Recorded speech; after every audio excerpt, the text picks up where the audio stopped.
was nice, the party was pumping. Hey, yeah. And everybody having a ball. The fellas started name calling. And the girls respond to the call. Have you ever wondered how it works?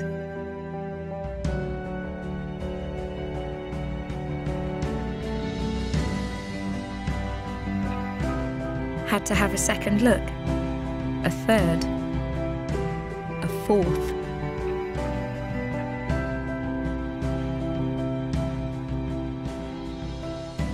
Considered if magic could actually be real.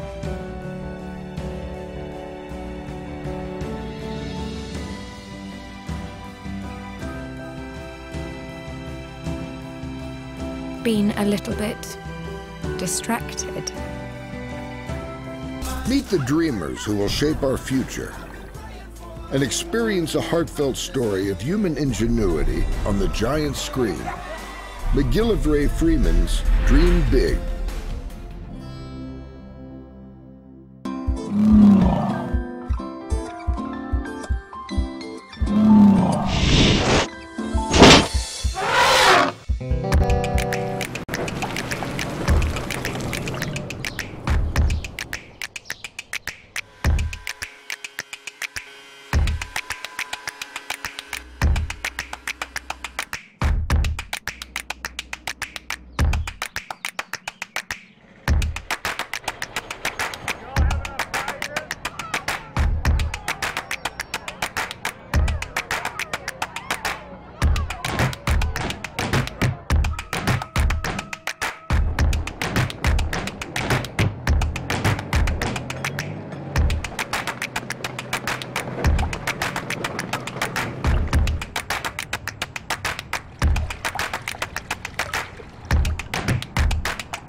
A royal charter which authorizes the constitution of a university in this city of Bath.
Yeah, okay, so as you can see in this corner, there's a line here, goes all the way around. It's kind of like the corner of the mat, and it's called base. The important thing about this base is that the robot always has to start in this base. The whole of the robot must be in base when they start programs to try and do missions.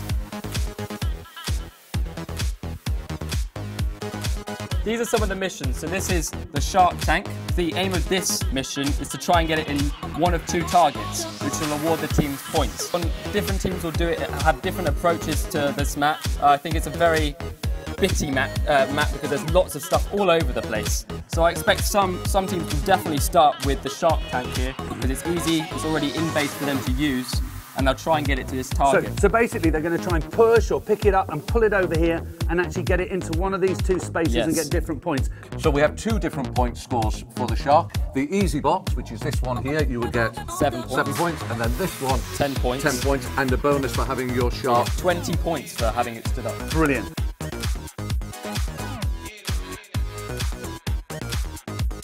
Okay, so this is a nice way of getting some quick early points on the board. So you've got your little robot, probably going to come down in this direction. We've got the service dog here. Right. And you simply drive your robot over here. It'll push that down there. You have to come right the way over it, and then you can go back to the base or go off and do And so because this little guy's moved and that gives you some points there. 15 points in the bag. 15 points there.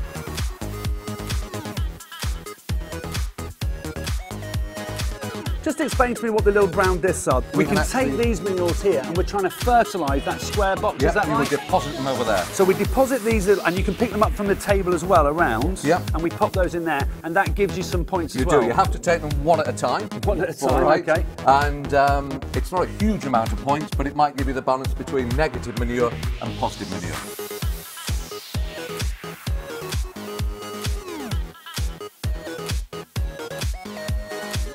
As we can see here, there's some kind of contraption. The robot can come over, and what they're trying to do is release food. So they can either pull this or knock this bit out, and it should release food one at a time. One at a time. So, so probably what teams are going to do is they're going to get all this, they're probably going to catch it as it comes out, I expect. Each of these animals is obviously very hungry because they've been sat here for a long time. So what you want to do is try and get one of each food, so each food is worth 10 points, into these black circles. Where the animals are. I get you. If you choose to put 2 in one, which you can do, they must be the same colour. Got you. Otherwise it negates any points for that. So you've got to sort them as well. So this is milking automation. Okay. So the idea is that you would drive your robot. In this case, you're probably going to use a sensor maybe to follow the line, and you would push it around there like that. And if you push it so far, it will distribute the milk. But if you go a step too far, so at this point I think we've got 20 points, but it will go down to 15 if you mix manure with your milk. Okay. That's not good. You could pick it up and take it back. There's not a huge amount looking at the points program for that, so it might be something I'd probably choose to avoid it. They only get you 1-ish points for getting it back to base, but a big problem with this mat, as I said, it's very bitty, so it might be worth getting them out of the way so your robot can drive through. For the pandas here, we've got quite a nice simple one, and it's a little, let me just do that, pushing my pandas. Brilliant. And what we're basically doing there is letting the pandas out into the wild. So it's a release program, basically. Absolutely. So you've got to get your robot round, you've got to open it up, let your pandas go out. We'll say, Mark, that that's no good. Okay, so it literally has to be perfectly close. Spot on, Got or you. 0. Who's the little person here? That's a zoologist. Okay, so we've got a zoologist, and what's the idea of that? Do we need to pick the zoologist up and do something with them? As you can see, there's actually a ring, which will make it easier for the robots to pick it up. Got you. And what they want to do is they want to take the zoologist over to where we put all the manure, so that black square there, and that will get you 15 points. Yeah, so there's actually already another person in base with their dog. Right. Here. But this, so you also want to get this one over.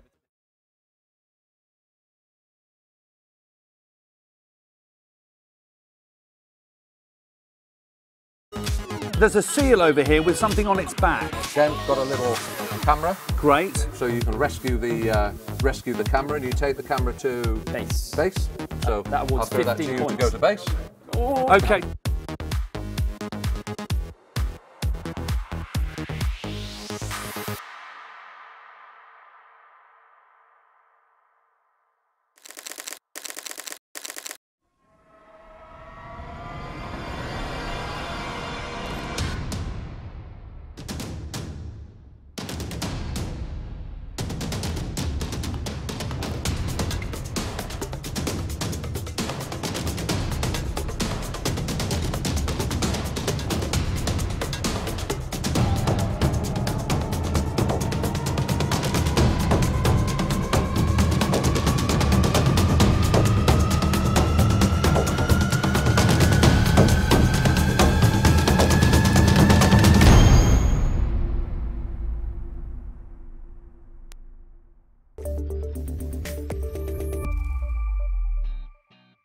What made you want to become an engineer? Why should I become an engineer? What is it about engineering that engages you? I've been fascinated by computers since I was tiny. As soon as there was a computer in my family's house, I wanted to know how to make it do stuff. I saw on the news this programme of saying that British scientists and engineers were making this probe that was going to go to Mars. I thought, wow, if that's engineering, making a probe to Mars, that sounds pretty cool. You could design roads and cars, or trains, or tunnels, or even robots. We're already having a huge impact on the world. The part of this that's really exciting for me is that we get a chance to make history. I love engineering. I think it is a really cool job because you get to build the future. So we're breaking boundaries. Our rover's going to go somewhere that no human has ever gone before. It's going to see things that no human's ever seen before. And it's going to leave tracks in the sand that I've designed. When you actually finish a project, then there's a thing, this massive thing that you built yourself, and you can say, I did that.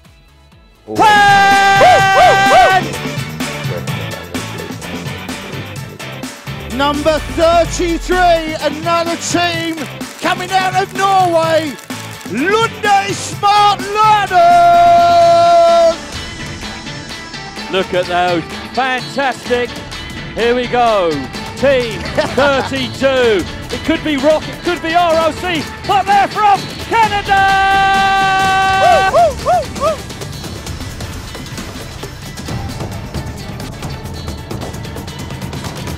You said Canada, I say Canada. Team number 40, take flight!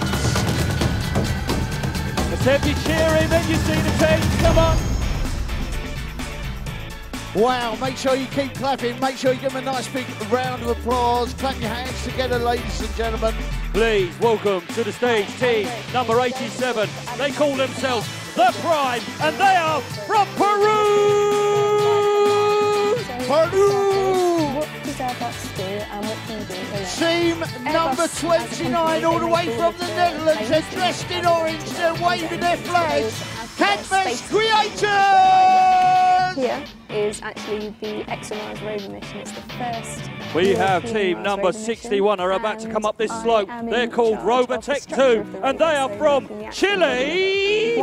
Chile! Chile! Jobs out there that I could be doing. Number 27, we met up with these guys earlier, had a sing-along with them, the Dodo Bots from Pakistan! It's going to go somewhere that no human's ever gone before. It's going to see things that no human's ever seen before. And it's going to leave. Please welcome to the stage number team 31. They call themselves the Bears, and they are from Mexico! Hey! So how did you get into engineering? I have no idea what I wanted to do. I just got hit on the head with a flag then for Mexico. Number 48, all the way from Peru, Databox.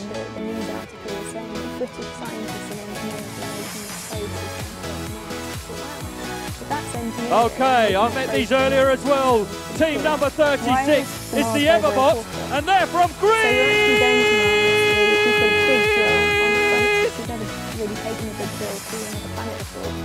Can drill up to 2 meters underneath the surface. Number 59, if there was any all the way, whoa, from Brazil, the Sassy Jedis! Our aliens drill on. You nearly went all the way. The universe is so huge. I got so excited I fell off the stage then. Right, these guys have got a very big flag. They're team number 60. They're called 7C and they're from Finland!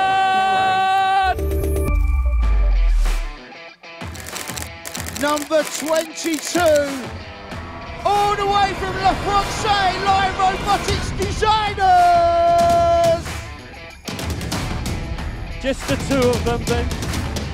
I have no idea how to pronounce this, but this is team number 58, IDB Technologics from Italy!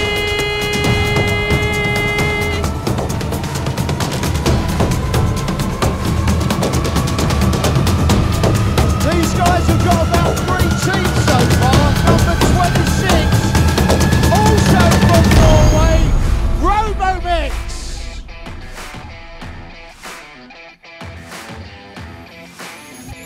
Team number 56, they call themselves the Clank Robotics, and they are from Cyprus! We're here in Bath, the first LEGO League.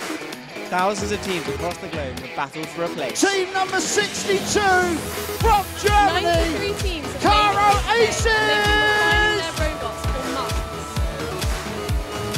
It all comes down to this. Where are you from? Okay, team number 16 here, you can see the flag, they're called the Dynamic Robot Duo, and they're from Canada! People talk all the time about getting children involved in engineering. If you Right, look I'm going to around read this today, out these with kids have got impact. fantastic projects. Number 51 from the USA, Revolution Force! Okay, it's so warm. Team 20, they call themselves the Glory of the King, and they are from China! Superb. Number 67, the team they called Despicable Team from Slovenia.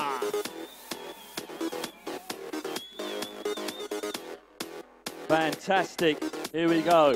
Superb. Right, this is a very long way away. Their team number 45, they call themselves Team Shuffle, and they're from Australia!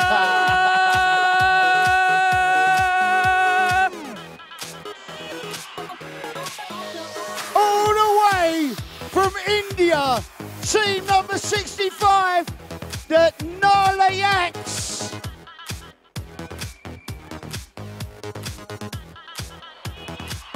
Team number 47, they're called the Imperials, and they're from España! Make sure you clap, make sure you make some noise. If you are sitting in the audience and you are a team, make sure you keep drumming those drums. Number 55 from MFQ3, R2D2.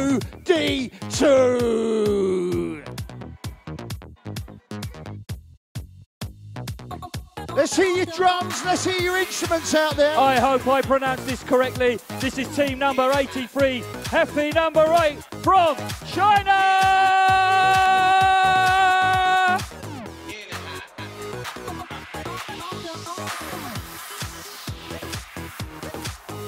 Number 8, another team have travelled halfway through around the world, all the way from India, Flaming Phoenix! Well done. Team number 85. They say, we are one. They're from Germany. Please give them a big round of applause!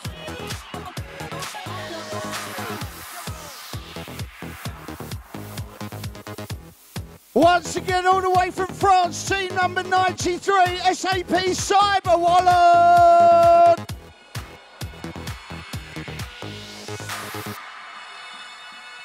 Wow!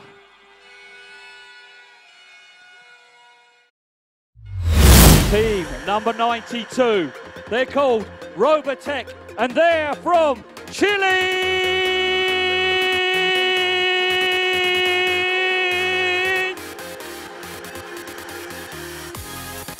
Team number 53, once again from Germany, the German Eagles!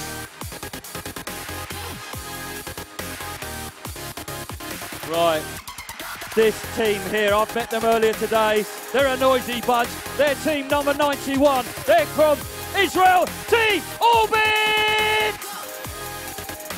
There's a lot of those. Number 86, these are, once again, R2D2 from Spain!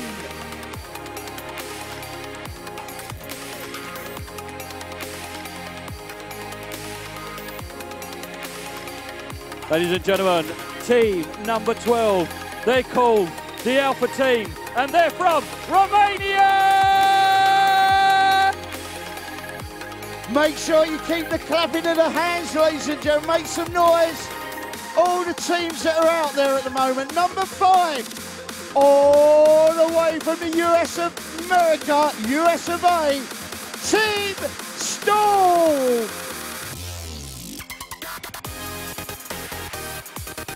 Right, I have met this team on a number of occasions. Team 44, they're from England and they're cool, they're Tekken!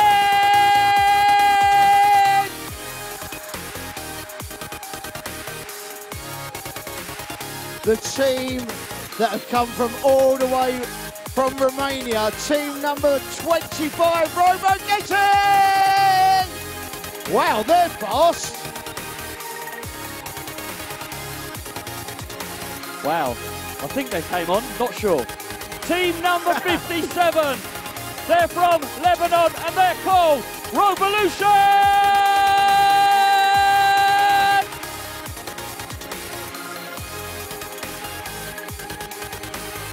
Team number 46, just up the road from us, Team Martin from Scotland! I love the skirt or the kilt, it's lovely. Kilt, sorry, not skirt. Okay, I'll get these ones here, look. Team number 49, Lego Bros, they're from Brazil! What's going on?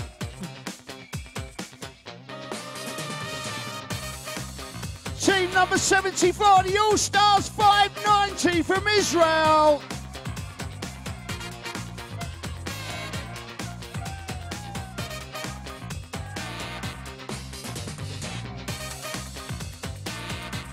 We met these teams earlier, Darren and I. This is team number 3. They call themselves Cockatoo 1068 from Israel!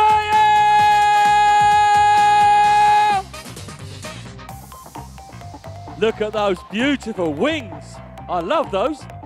Team number 88, all the way from Lebanon, Techno Fusion!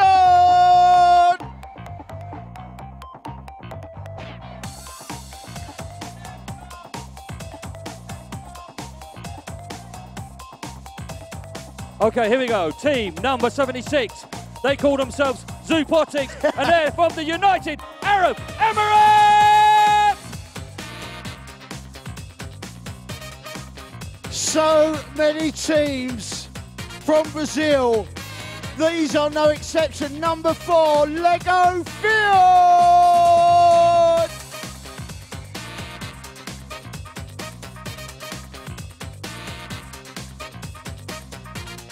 Team number 64, they're from Spain and they're called Lego Masters! Right, let's go! Of course, make sure you give them a nice big round of applause. Keep the clapping going. All the way from Israel, team number 43, DAB 43!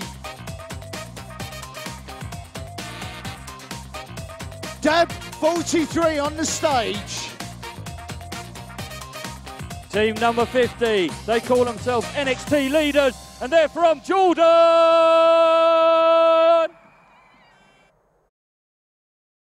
Make sure you beat the drums. Make sure that you do give these people a nice big round of applause. Team number 21, Audiotron Robotics from Tenerife in Spain.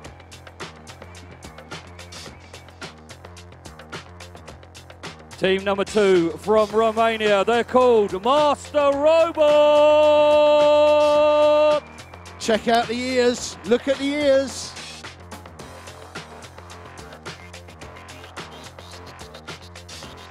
Once again, all the way from Turkey, team number 77, Power Supply.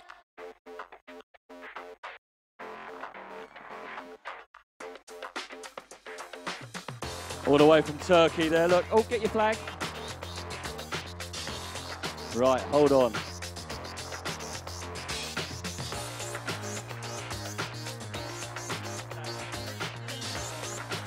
Okay. Next team up are called Visual Electron Bots from Brazil!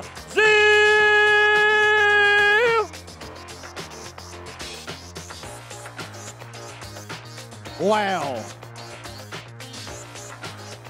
Okay, look, he's going to get really fit. from Belgium, the Geeko team. Oh, look at these. Nice big round of applause.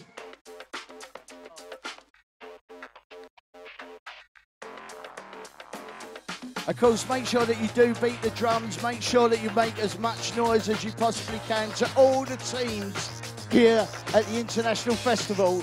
All the way from Korea, it is Beth Ko!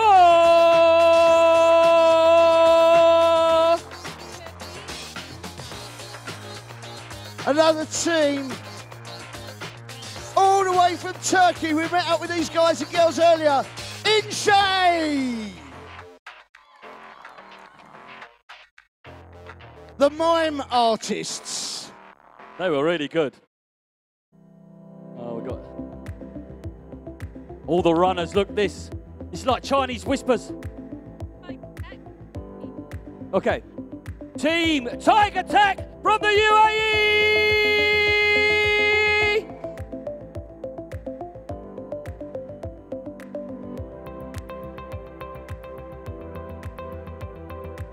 All the way from Pakistan, Team Capris. Let's hear it. Nice big round of applause. We got tattoos from them earlier. Oh, I think there's a team round the corner. Oh, they're running. They're nice and easy. Here we go. Ah, we got a card. Excellent. Oh, thank you, Larry. Thank you, my darling. Wow, it's all good here. Team number 79 from Jordan, Mahan Robot!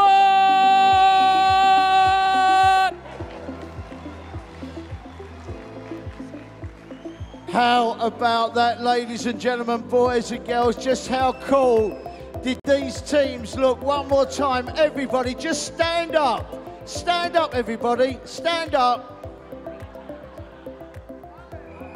What we want you to do is give yourselves the biggest round of applause. Clap your hands, stamp your feet, make some noise for all the teams. Wow! Woo!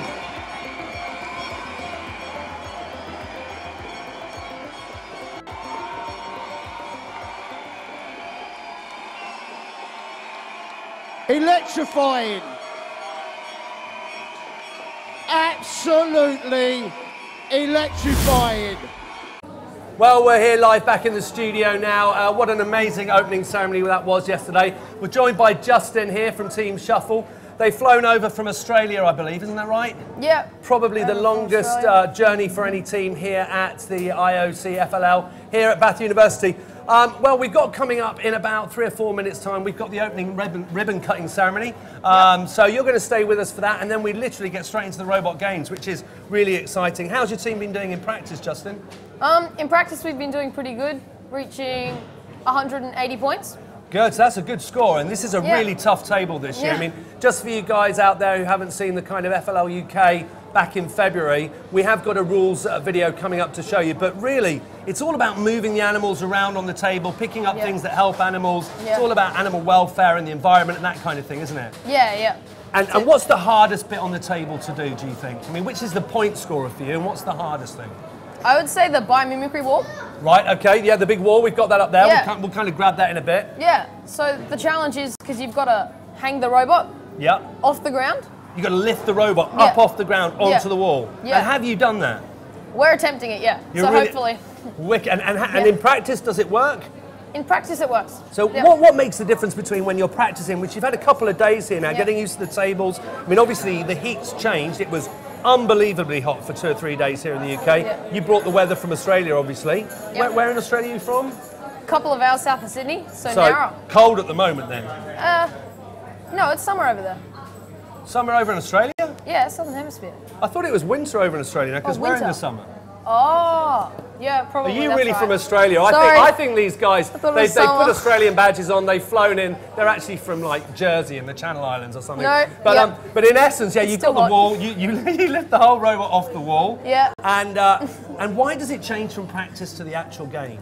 I guess you've got the stress of all the people watching you, so, yeah. So That's the real difficult bit. The real difficult is getting that stress level and not panicking, and a bit like now really, and thinking it was still summer in Australia. And at the beginning, you know, we've got a few of the items here on the table. We've got like a shark inside sort of a tank here, and just looking over to his team there, you could see that who are literally going to take the mickey out of him all day now, thinking it's still summer in Australia. But anyway. So we got a shark in a tank. At the beginning, do you push it into the hard spot, or do you push it, because on the table there's kind of two positions. You can push it into an easy place or a hard, kind of hard area. Which one do you go for? We just roll it over on a little sort of buggy. And we go into the harder one, which is on an angle. Right. So you go for the angled approach. And obviously, how many points is it just to get it inside the box? Get it inside the box. 20, I think. And then if you don't, and if it falls over, falls over, you lose 10. You lose 10. So it's a hard thing because this guy isn't attached inside the box. It actually kind of wobbles around, and if it touches the sides, you lose 10 points. So there's a lot of things on the table that are there to trip you up. And we've got the milking machine here, and this is where you get the milk out of the fridge, isn't it? It's like a fridge. And you come up to it and you pull this, and milk drops out. Do you go for this one? Do you actually attempt doing this? Yeah, we attempt that one. And what's your mechanism for doing that then? Well, we have a claw that comes over from the back. Right. And we get it all out by moving back and forwards, and then we come around and pick up all the milk. So. Brilliant, that's excellent. Yeah. So is this one of the easiest things to deal with? That's one of the easy ones, easier. And have you got anything that kind of sets you apart? You know, there's people here that are shooting things across. Have you done anything wacky like that, or are you a pretty solid robot that goes every time and does what it's told? Well, we've got a couple of different approaches, like, you know, the back end on this one, but pretty similar, I guess. And in practice, you've been doing 180, 200 points. What's your best ever score? Best ever. 193, I think. 193. So if you can hit that sort of, you'll be up there with, you know, a great score on this table is probably 250. I think at the World somebody got like the 300 and something, but how they did that, I have no idea. Hit full. There's the kind of there's this guy here, isn't there, where this is something to do with you've got to get animals on one side, and then you have to kind of pass them round over the other side of the table. And if you do that and match them up, you get like massive amounts of points. But it's a really tricky thing to do this, isn't it? Do you have a go at this one, or do you just leave that alone? Yeah, we have a go at that one as well. We use the frogs and the antler on the other side. But it depends, because before we'll be talking to the other team to see what they want to do, because this is the joined one. Okay, so I've got a connection here to my producer, Tom. We're having all sorts of problems with our connectivity here today. So, to be honest with you, this could be one of those days where we're literally jumping backwards and forwards with no idea what's going on. But hopefully coming up in I think it's a couple of minutes' time now, we should be going to the ribbon cutting, and that's kind of the opening of the actual opening ceremony. So let's have a look over in the main hall and see if we can see anything going on with the ribbon cutting yet. Have we got anything in the main hall? Let's have a quick flash up of the screen. Feel like happiness is the truth. Because I'm happy. Clap along if you know what happiness is to you. Because I'm happy. Clap along if you feel like that's what you want to do. Right, let's get that music down. You feel like a room. Just how good was that? We've got you warmed up for this afternoon. Of course, it's Darren Ball and Colin Foley. We're taking you through the afternoon as well. We've got our commentators, which we're going to introduce very, very shortly. But in the meantime, yous are so very, very important. But we've got two important people just ready to come up on stage and say a couple of words about this fantastic international festival held for the first time in Bath in the UK. Give me a woo! Ladies and gentlemen, we'd like to welcome to the stage two very important people. David Lakin, Head of Education from IET, and Dr. Sally Clift, University of Bath. Let's hear a nice big round of applause. Big clapping, come on.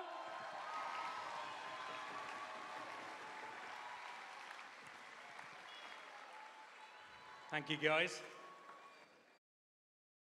Thank you. So, yes, as they said, my name is David Lakin. I'm the Head of Education for the Institution of Engineering and Technology, the IET. And on behalf of the IET, I'd like to say a big, big well done and congratulations to each and every one of you for reaching this international stage of the competition. You should all be very, very proud of yourselves for getting this far. Thank you to all the coaches and the parents that have supported their teams along the way.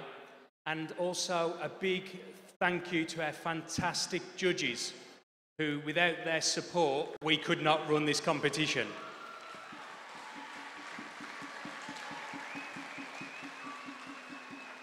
The judges have got the very, very difficult decision over the next few days to try and decide who's going to be taking away the fantastic trophies on Saturday afternoon. And I know that you're going to make it a very difficult decision for them to make. So well done for that. The IET is very, very proud to be running this competition here in the UK for the first time with the University of Bath. And I'd like just to finish off by saying a big, big good luck to each and every team. And I wish you the very best. Thank you.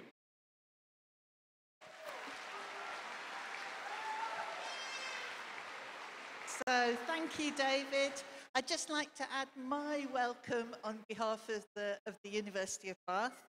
We're delighted to be hosting so many of you in this fantastic competition. You're in the perfect place to do it. Not that I'm a little bit biased, you know.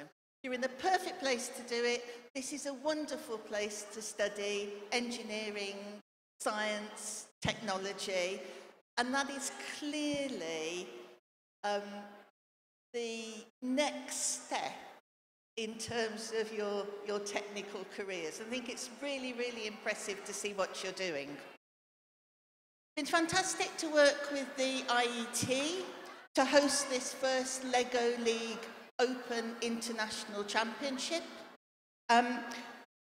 We hope that this event will inspire you to think about your futures as professional engineers. Lots and lots of exciting roles open to you as you move forward. You're going to be the next generation of leaders in science, technology, and engineering. And I really want to stress that word leader. You are the future. And I've been so impressed with what I've seen so far. I've visited many of you in your pits, in your team pits.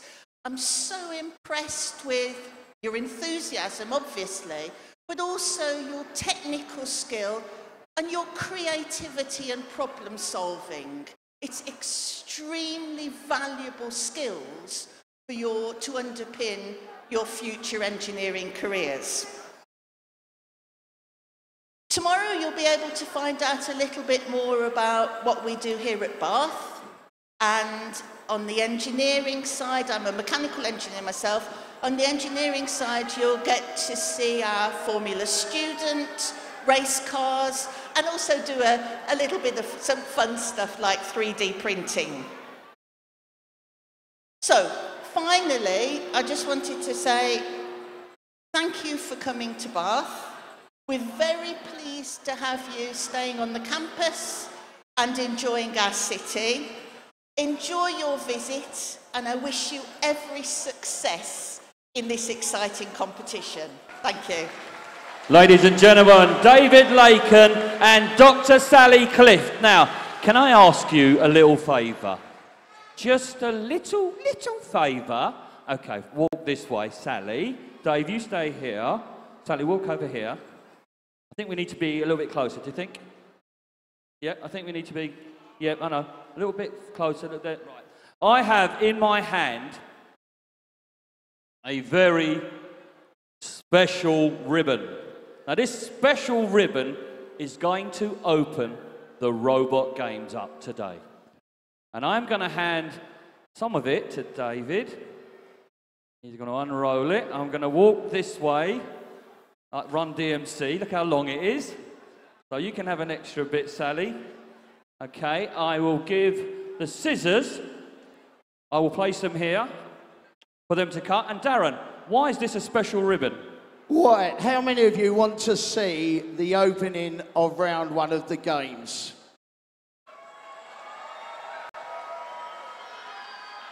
We've got to do it a lot louder than that, ladies and gentlemen, boys and girls. This is round 1 of the games. How many of you want to see round 1 of the games, the opening?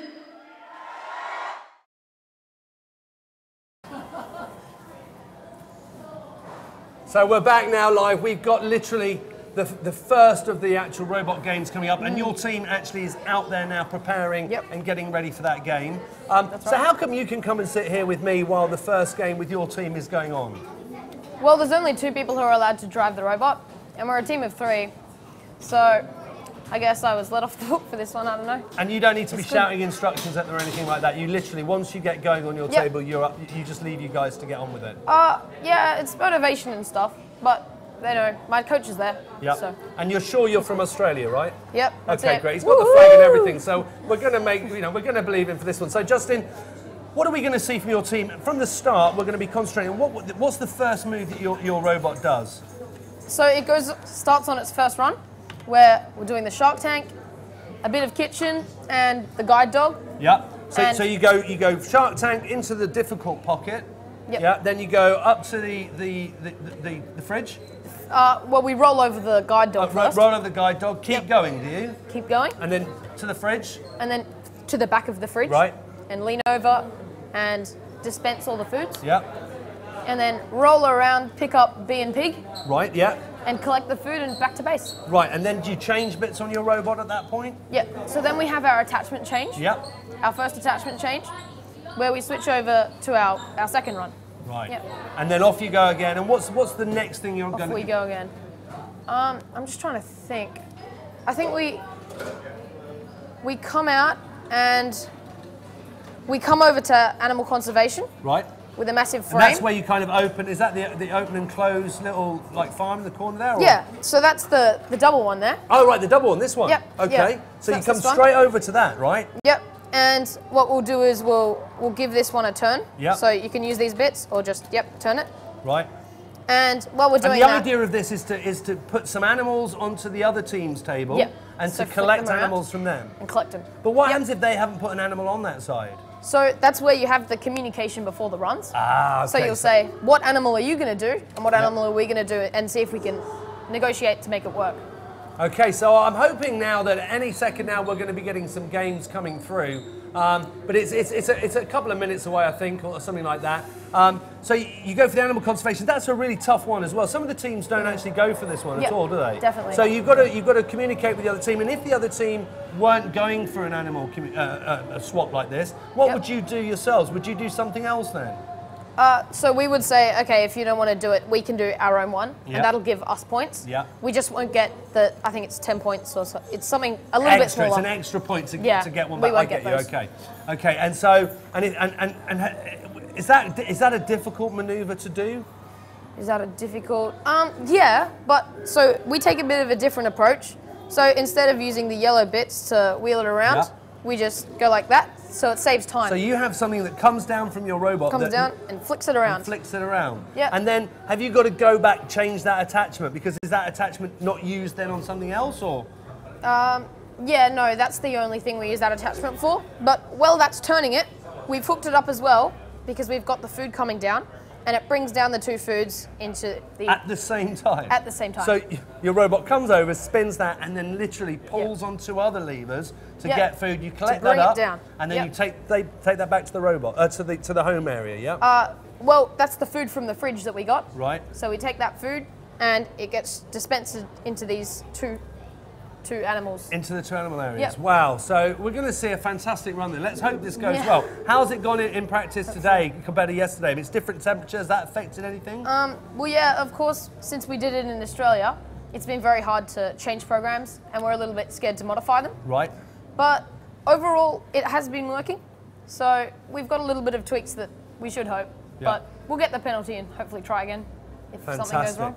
And so you're over here for how long? A week, or are you staying a bit long? Because obviously there was the 2 days of sort of when you arrived on Monday. Yeah. When did you get in? Monday or Sunday? Or? I think it was Monday. So and then you've Monday. got the 2 days of practicing. Then you've got the 2 days. Yeah, Yeah. and then you've got this. And then are you staying a bit longer, or are you going straight back?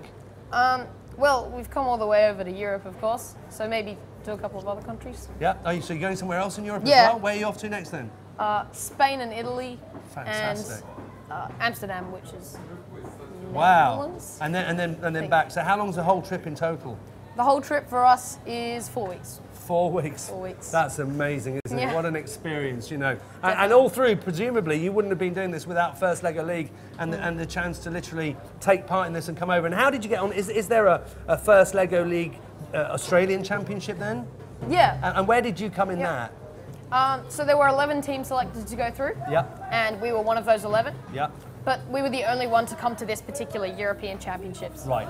So the other teams went to Denmark, Sydney, America. So So so you've done different. And do you have a Australia final as well? Yep. Yeah. And how did you get on those itself? So 47 teams attended. Yeah. From all around Australia, all the regions in Australia. And yeah, so 11 were selected to go through. Wow, fantastic. So, you know, what an experience to come over here to the UK. And do you feel you got the best trip, or would you have preferred to have gone to America, or has the UK and the European trip for 4 weeks been a real highlight? Yeah, I think Europe was definitely nice because a couple of the team members have got grandparents over there who are here in the crowd. Brilliant. And yeah, we had a bit of a look at London where we Fantastic. were coming over. Yeah. So, yeah. And yeah, it's been obviously the Champions Trophy cricket wasn't a great time for you guys, but we'll quickly pass over that.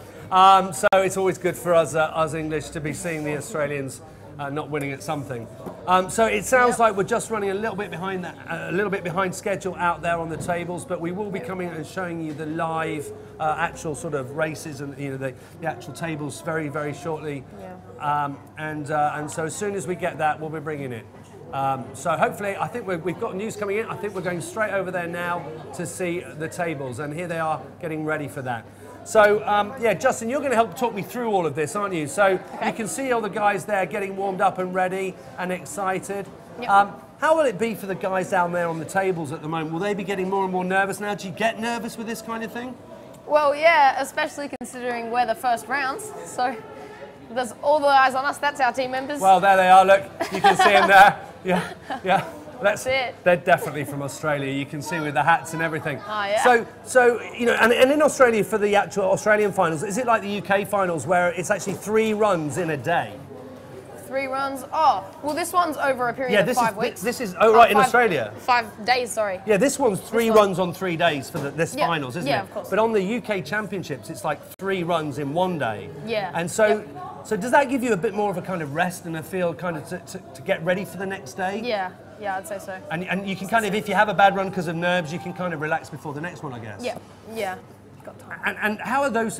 You take it in turns running the robot, or do you never run the robot?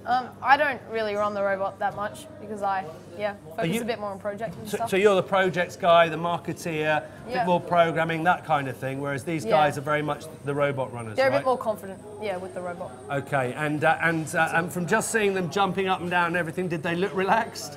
Yeah, they look pretty chilled and ready to see what happens.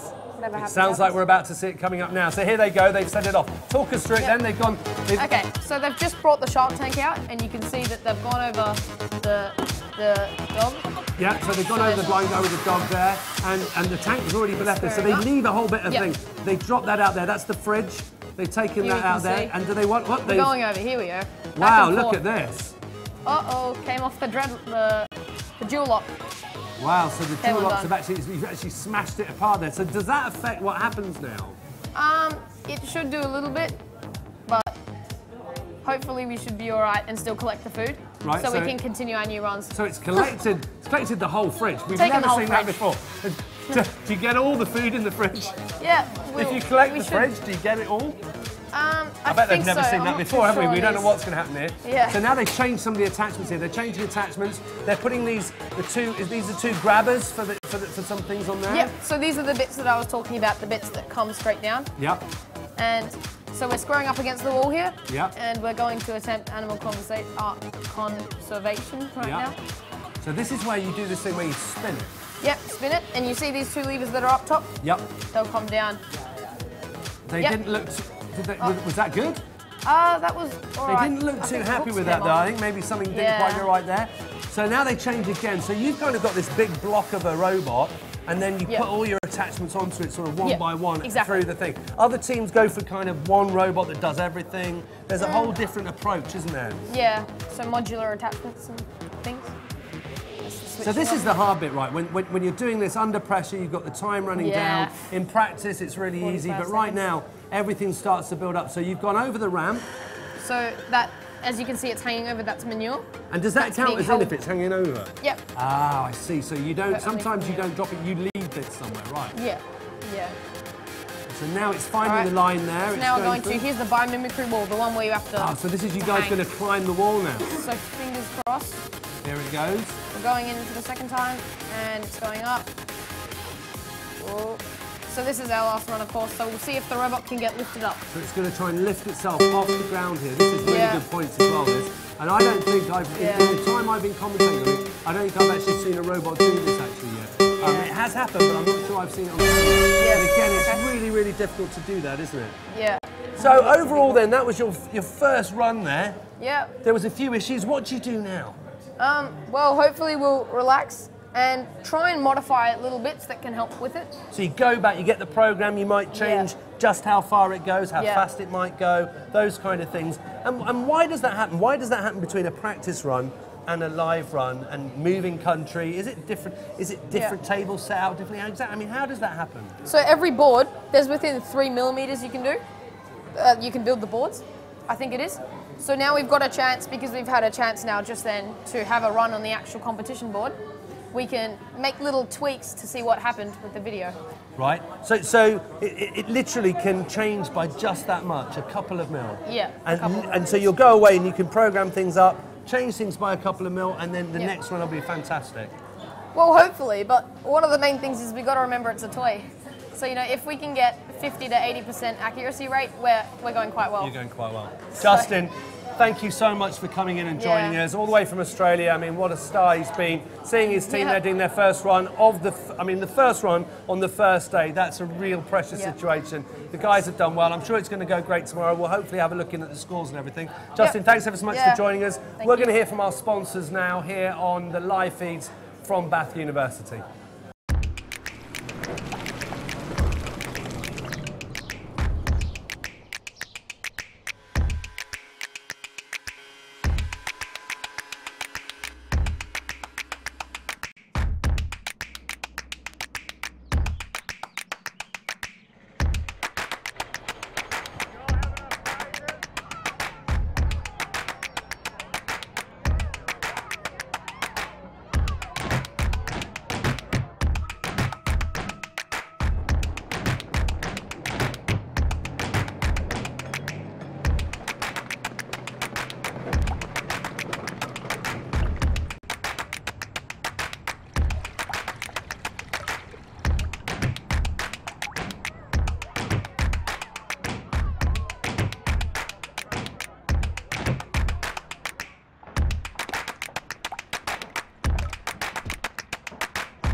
A royal charter which authorizes the constitution of a university in this city of Bath.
Yeah, okay, so as you can see in this corner, there's a line here, goes all the way around. It's kind of like the corner of the mat, and it's called base. The important thing about this base is that the robot always has to start in this base. The whole of the robot must be in base when they start programs to try and do missions.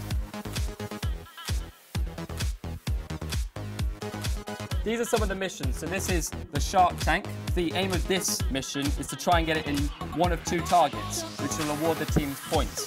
Different teams will do it, have different approaches to this map. I think it's a very bitty map because there's lots of stuff all over the place. So I expect some teams will definitely start with the Shark Tank here because it's easy, it's already in base for them to use, and they'll try and get it to this target. So basically they're going to try and push or pick it up and pull it over here and actually get it into one of these 2 spaces and get different points. So we have 2 different point scores for the Shark. The easy box, which is this one here, you will get 7 points. 7 points, and then this one 10 points. 10 points, and a bonus for having your Shark. 20 points for having it stood up. Brilliant.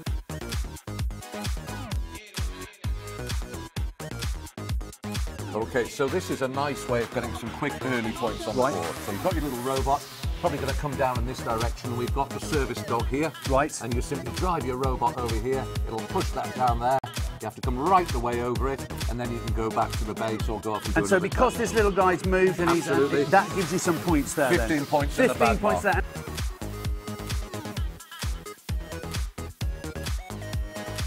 Just explain to me what the little brown discs are. We can take these minerals here and we're trying to fertilise that square box, is that you right? will deposit them over there. So we deposit these, and you can pick them up from the table as well around. Yeah. And we pop those in there, and that gives you some points as well. You do. You have to take them one at a time. One at a time, All right. okay. And it's not a huge amount of points, but it might give you the balance between negative manure and positive manure.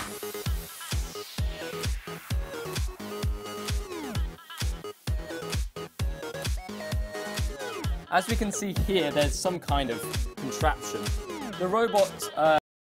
We're going to come back to us now because we've got some great news. This is Josh from Team Martin. I believe your team are actually up here with 46 seconds to go. Don't know how, but it's got a bit out of order. But so here they are. we're just doing, that's the dropping 2 foods, in fact 3 foods.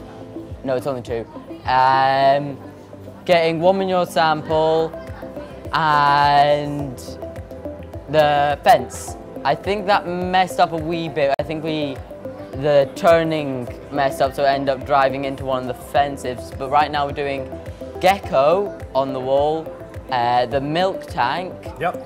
And I think we're also going for apparently the bee. Not sure about that. And the open the panda enclosure. And hopefully the line sensor will clip, or maybe not. And how's it been for you guys here? I mean, it's been tremendously hot over the last couple of days. You guys have come down from Scotland, I believe. And how's it been on the tables down here? Has it been different from the UK Championships, or have the tables been just the same for you? It's been different because it's spread across 3 days, so we've actually had time to come down, prep up the pit, make it look really nice, and then we can come back to it later, add more, take something away if we want to, you know, it's been, but the table itself, we've altered the robot a bit, some new quick attachments, and... So between February and now, you've changed your robot a little yes, bit then? Yes, it's mainly the attachments. We've got some easy clip-off, clip-on attachments with some pins. Fantastic. And are you taking part in next year's UK Championships? I believe that I will be too old, but we are getting a new team together of younger students, and I might do some coaching. Excellent, excellent. So it looks like we've got another game coming up in a second. It's a bit toing and froing here because the schedule's been thrown out a little bit. It's the first day here live. Hey. You're going to stay with me, hopefully, Josh, if that's all right, and Sure. just give us some more insight into what the teams are doing. So on the table itself, what's your hardest trick that you go for? What's the thing that you really get a lot of points out of? Well, we have a really nice trip cart. We've not got with us this run, so we're just altering it a bit to make it very nice for, I believe it's Saturday that we do it. And it's a massive chute that when it goes across the gate fence, it removes a bar of Lego and it drops a funnel type thing with a person on it into the base, and it triggers a pendulum system that will drop the manure samples into the chute, down into the hopper, And that's to get the manure from one side and it also into does pig and bee whilst we're Really? at it. Just to add a little bit extra. Fantastic, and you're going to get that out for Saturday. So you've actually got... Yeah, I think so. You've It come should down be. effectively with a whole set of attachments, and you're doing different attachments for different runs to see how it goes. And what's your best score in practice with all your attachments at the moment? We weren't counting them up, we were just checking to see if it works. Right. Baseline, and today is basically just a practice run to see how it is live. The switchovers between Greg and Scott, and so on Saturday, between Friday and early Saturday, we're just going to test it, and we're actually going to get timings, scores, get it very So you're polished. using the actual runs as sort of further practice, yeah? Yeah. Well, See how it is live. We've got another run coming up in a second, but what we're going to do now is we're going to quickly flick to one of our sponsors just to have a look at some of their thoughts, and then we'll come back and see a live run coming up just after this. Hi guys, my name's Sahib Patel, I'm 14 years old and I'm here today in Brighton to see the British Airways i360 building. Today we're going to be talking to John Roberts and really finding out about engineering as a topic and as a job opportunity to see if it's something that I should be taking and you at home as well. Hi John, thank you very much for seeing me today. Hello. We're here at the i360 building. I've already been on it, it was sensational. Before we start, I'd just like you to introduce yourself for those of us out there that don't really know who you are. Right, my name's John Roberts. I'm the Chief Engineer for the Brighton i360 project, which is now called the British Airways i360. Who inspired you to create all these things? I actually really started because I worked on building sites when I was at school. And the real thing that then inspired me to be an engineer is I was working away 7 days a week doing physical work on a construction site, and then just very occasionally the engineer would come and make a visit to the site. And I thought, you know, I want to be like him when I leave school. So that is actually what made me decide to go to university to become an engineer. If you could sum up your career in three words, how would you sum up your career? Different every day, there's 3 words. I mean, literally, I do different things every day. Wow. And there aren't that many careers where you can say that. So John, how come engineering isn't such a well-known job? We need to tell people examples of projects like this, where you can see engineering in front of your eyes is a really good starting point. Definitely. Inspiration to all of us. Thank you. So we're back here again, and we've got some great races coming up today out there on the live tables. Here with Josh from Team Martin, and he's going to help us commentate on the actual the next few games, if we can actually get a feed to see what's going on the screen. But here in the live studio, we're seeing a blank at the moment, aren't we, Josh? So we'll just keep chatting about what it's like to be down in Scotland, down from Scotland here in Bath, and how you've been enjoying Bath. Has it been a great sort of time for you for the last few days? It's a lovely area, Bath.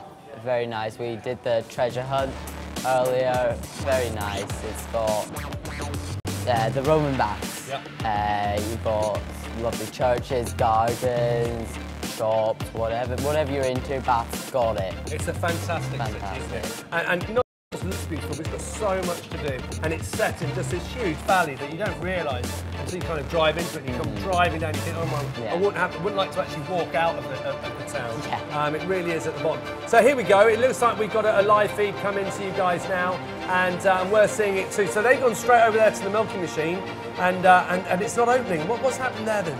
That's not my team, so I have no idea. No, you've got no idea, but I'm assuming that as it's fallen down, it's probably just not fallen down right, because it looks like the thing was meant to go right the way down, but it's just not quite clamped onto it. It's happened to us a couple of times. It's not actually got itself onto that bit enough, and so it just kind of hit it. Yeah. A couple of times when we drove right through that. So hopefully now you can see there out there that's a big looking robot. That maybe the shark tank on the side. Maybe you've got the dropping the person, the guards and here it comes. So it's using a rail there to keep itself straight. That's quite clever. It's going to drop the people at the front, I presume. And at the same time, it's going to use that extension arm there to pull around there and get the milk. Look at that. That's a really clever way of doing that. So the and big then one in the middle. that gear is just getting everything. Really clever. And so you're trying to take the milk out there, but leave the manure in the machine. You don't want the manure. And they've come back. Now, will they go back and collect that milk, do you think? Because that's the idea, isn't it? I'm not sure that they will, because when you collect the milk, you have to lay it down on that fence, and it's a very difficult task. So again, here they've got another rail. They've gone straight over to that side. They've put the fish tank in. And it's clever here how they're using the edges, isn't it? You know. Yeah, to line themselves up. But they've smashed the milk. We've done that, and And will that affect it? It hasn't really affected No, it there. That was I think it did at the end there. That's a shame because you know it was going well there. I'm not sure if you get a penalty for that or not.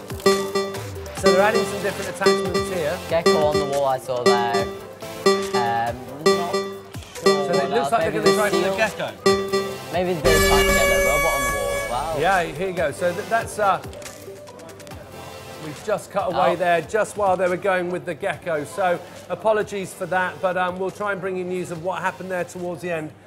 Josh, so that looked quite a good run. They had some interesting things there, interesting ways of doing things. Rather than just driving around, they were actually attaching themselves to the walls to keep themselves in straight lines. And that's a different approach completely. Yeah, well, every team, if you take a look around when they're doing practice, every team seems to have something different, and it's very nice to see every team getting into engineering and just really having a good crack at it, even if it doesn't work out. Yeah. It's still nice to see the creativity being poured into it and the effort. Yeah, and it's problem solving, isn't it? I mean, that's what engineering's all about, really. It's about trying to work out how to make a solution.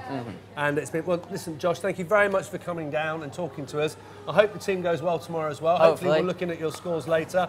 And thank you. We're going to quickly go to all of our sponsors now, have a little message from them, and then we'll be back with the live action.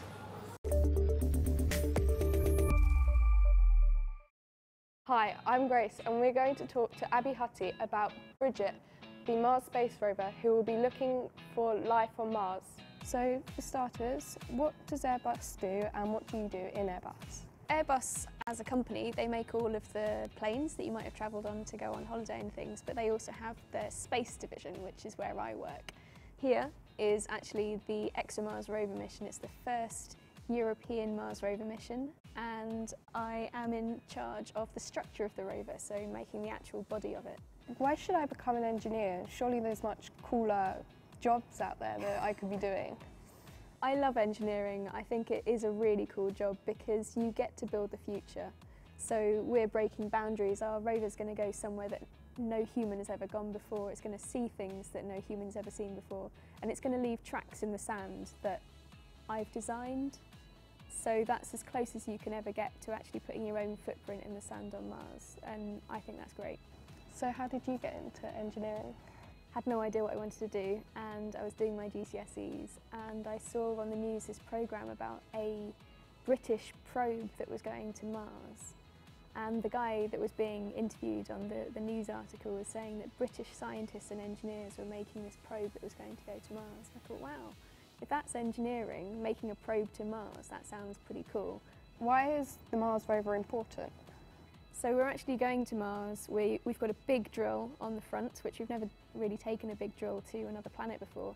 And we can drill up to 2 meters underneath the surface of Mars. And that's where we think that if there was any life on Mars, it would still be lurking. So we're actually trying to answer that big question of, are we alone in the universe? Are aliens real or not? It's just my personal opinion that the universe is so huge that the chances of us being the only life in the whole of the universe is really small. I think there must be life somewhere else. Thank you so much for your time. It's been really, really interesting. No worries.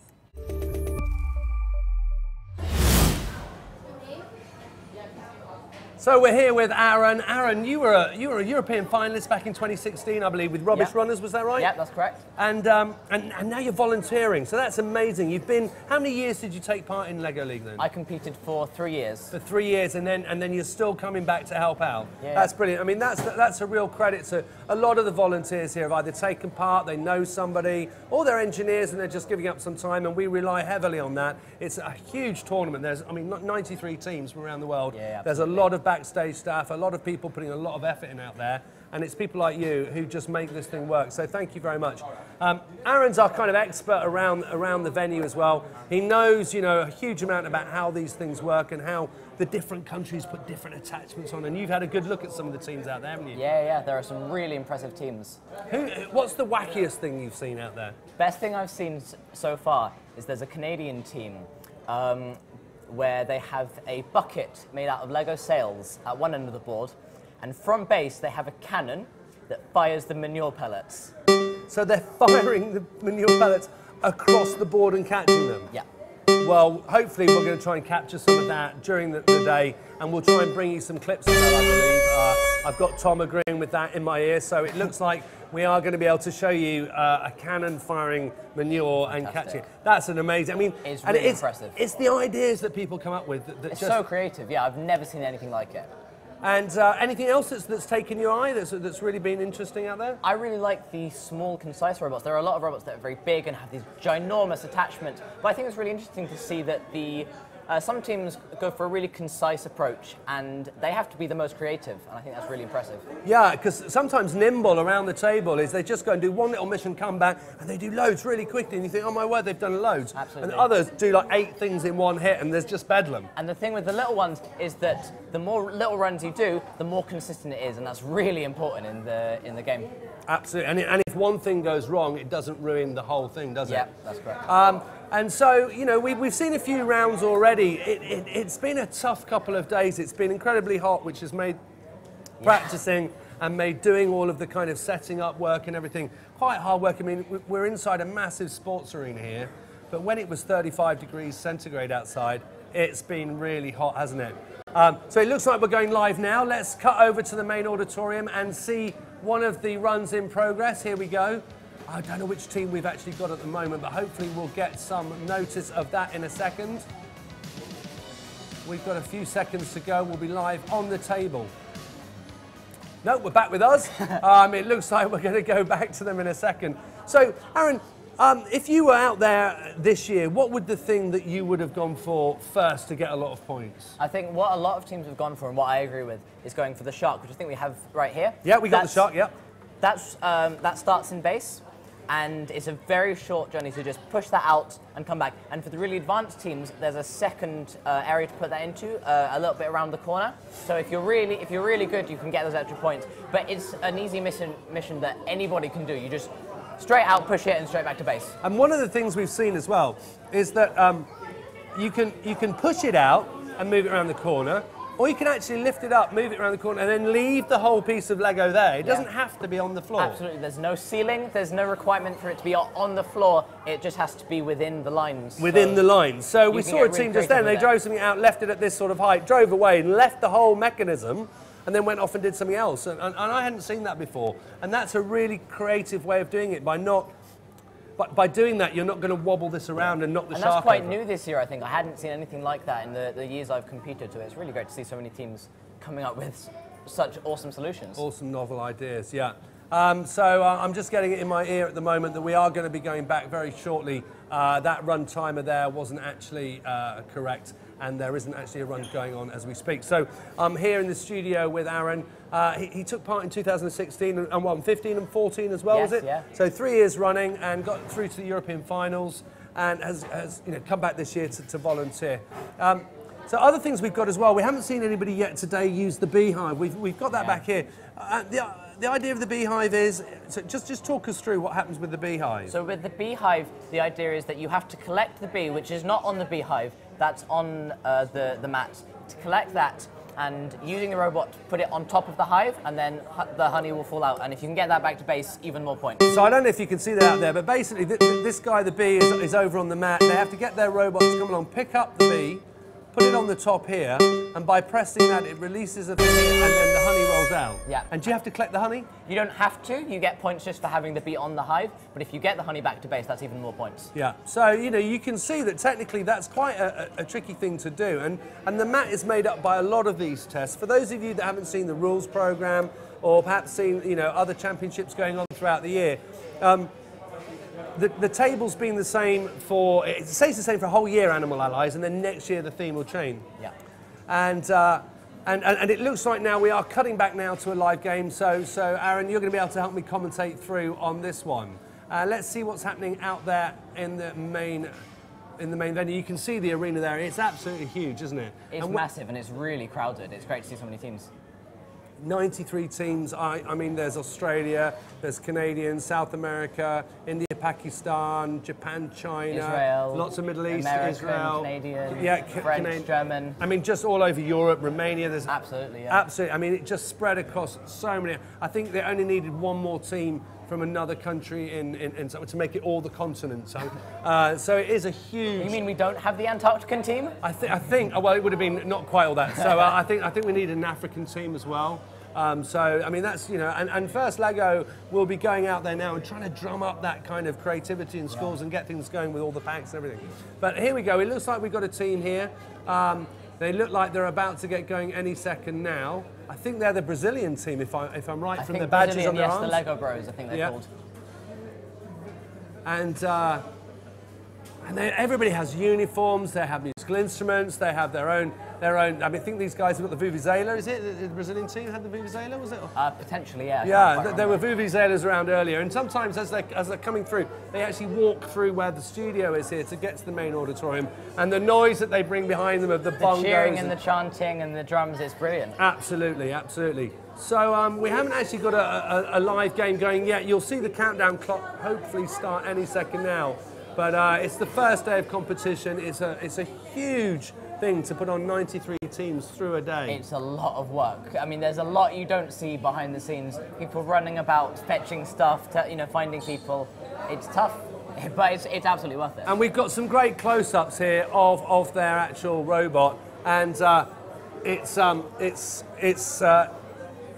big beast, that, isn't it? It really is.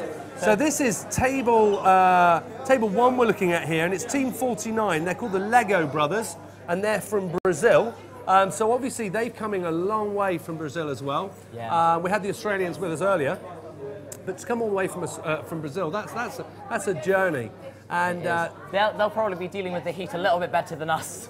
And when you went to the Europeans, which country was that in? That was in Tenerife, that was Canary Islands. And how do you transport it? Do you take it completely apart, or do you try and sort of... How do you transport it? With immense difficulty is yeah, the answer. It's really tough.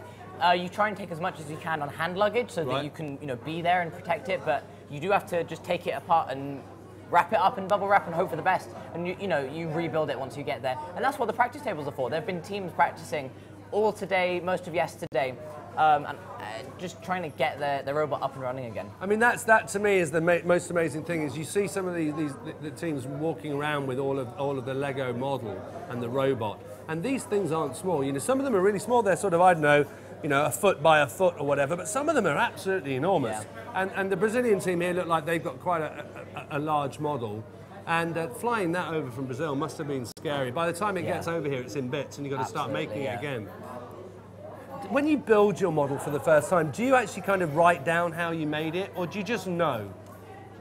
I mean, if it breaks, I think it varies from team to team. Certainly the way we did it is that we knew our robot so well that the builders on our team could, find any piece in the robot instantly, because you spend so much time working on it on the tables, you know it inside out. So if something breaks, the builders on our team are going to be able to fix that really, really quickly. Yeah, I mean, I've got some of the Lego from our house here on the table in front of us. We my daughters and things. Oh, we're off and running. Here we go. So the Brazilian team here, Lego Brothers, have started now. So they've collected our little friend there and the bee, which they could potentially put on the beehive. And they've got an attachment here with the shark in. And again, it looks like they're going to roll it into position, but the shark's already fallen over there. Yeah, that could cost them some points. That was just an oversight there. They should have stood that up before it. Now they go over the trap. Yeah. That releases the little dog there so that they get some points.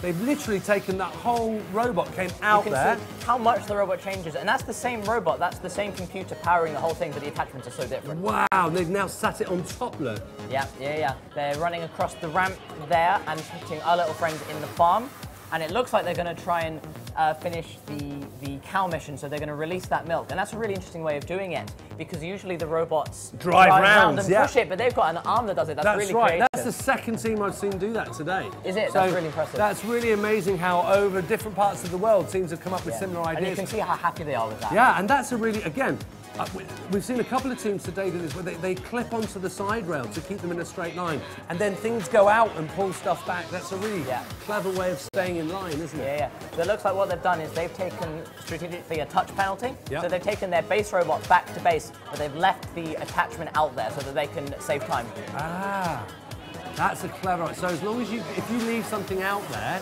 then you get a little penalty. If you touch it, you get a little penalty. Ah, got you, I got you. So by going in and taking your brain out, they can put a different attachment, but it's much quicker. So they've clearly decided that strategically they would rather take the few minus points and have more time to complete all the missions. Fantastic. And that's one of the things you need to think about. Yeah, and here in the live studio at the moment, we've got a load of the teams coming through that have just taken part, so you might see some of the noise coming through. But this is a really good run by the look of it. They've got 30 seconds now, and it looks like they're going to go for the transfer mission, and that's worth a lot of points. And is this is where they try there. and spin that round right, but it looks like they're not quite in the right position to do that. They're just ever so slightly to the left, it looks like, and those millimeters make all the difference. And we saw one of the judges then running in. What was he looking at, do you think, there? Just seeing... I'm guessing they were asking him whether or not they could take that rover back and try again. It looks like they've decided to leave it there and not take the penalty, which is really smart. So we're running down the time now. Overall, that looked like a pretty good run. It's really impressive. We'll see what the scores come through for Lego Brothers, the Brazilian team there. A fantastic run for the first day. And the great thing is here is there's loads of practice time between now and tomorrow's run. There is, yeah. Compared to a normal kind of national championship, where you kind of do it all in one day, this is over 3 days, so you can actually get more of a kind of relaxed approach. Yeah, definitely. There's, throughout the morning there'll be practice tables available, so you really, it's a much more, as you say, relaxed way of doing things. And with 93 teams here, you can imagine we've got a whole sports hall full of practice tables. We've got the main arena with the tables in. In the morning, there's people practicing everywhere on Some tables. people bring their own tables and their own mats. They practice in their pit areas even. It's a huge undertaking, isn't it? And so, again, we just saw a completely different sort of take there on how you have this brain in the middle, which is your kind of Lego brain. It's a Mindstorm brain. Yeah. And then you build your robot around it. And as long as you get the brain back, you can then power up other attachments. Yeah. It's an approach that I see quite a lot, but never done as well as that. And what was interesting to me was that many people go for the same missions in a similar order. So, they'll go for the shark, they'll go for the food, they'll go for the fence. That team did quite a different set. They went for the milk quite early on. They went for our little friend, they put him in the farm. And some of the ones, like the gecko, and getting the robot on the wall, they actually didn't choose. So it was clearly a really well thought out strategy. Yeah, absolutely. And if you were to go back now and build your new, and do it all again, would you build a different style of robot than you did back in the day? I think we choose a similar style, but the specifics would be different because you learn from all your mistakes. So if we had a year's worth of knowledge and experience and learning from mistakes, that would obviously quite significantly change it. But when I competed, we went for quite a concise robot, quite a dense, efficient robot, and that's my favorite type. These ones are impressive with all the attachments, but I think that the creativity you see in the really dense robots is unrivaled. It's really impressive. So, look, Aaron, thank you again for joining us. We'll be hearing more from Aaron over the next couple of days. And what we're going to do now is quickly have a look at some of the Lego presentations and some of the presentations. So we're going to just roll a little VT for you.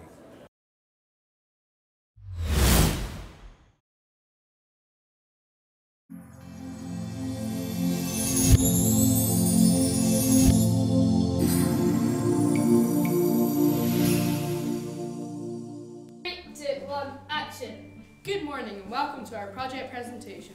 We are the Westlington Wasps. My name is Professor Sour. And I'm Professor Sweet. And we're the vegetables. 5, 4, 3, 2, 1.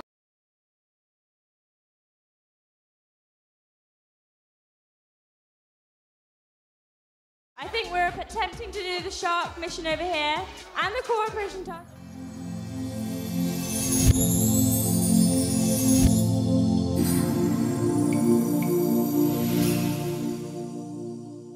We We're the Westlington Wasps. And this is our robot Stinger, which we won the UK and Ireland finals with. The head teacher suggested that we did the first Lego League competition, and the kids and the coaches all thought that sounded like a great idea. So that was way back in September. Here we are a few months later and we're still talking about the competition, so it's been a really, really great thing that we've done. They all did the project. They all got involved in the project to various degrees. I think as we went along, some of the kids pinpointed their own interests, and that's how we kind of did it. They almost self-selected, I think, really.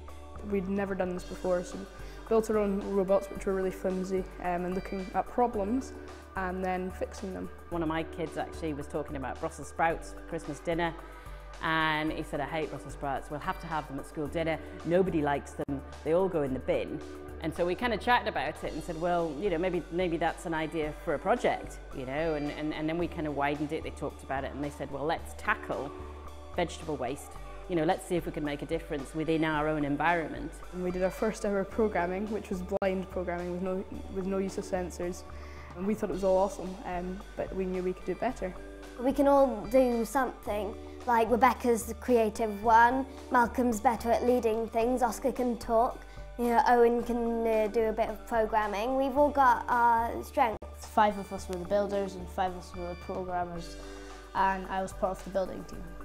So at the Dundee regional heats, I thought there was no way we were going to get through. Like, there were so many different other teams that had done it for years.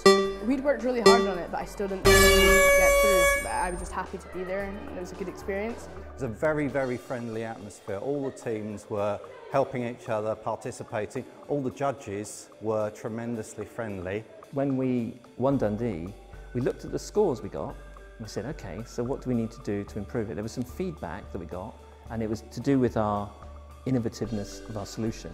Generally, the solution that we had was a series of different little solutions. It wasn't a full one-blown solution. It was a number of different little things we could do. None of them had actually been done at that stage because we just ran out of time.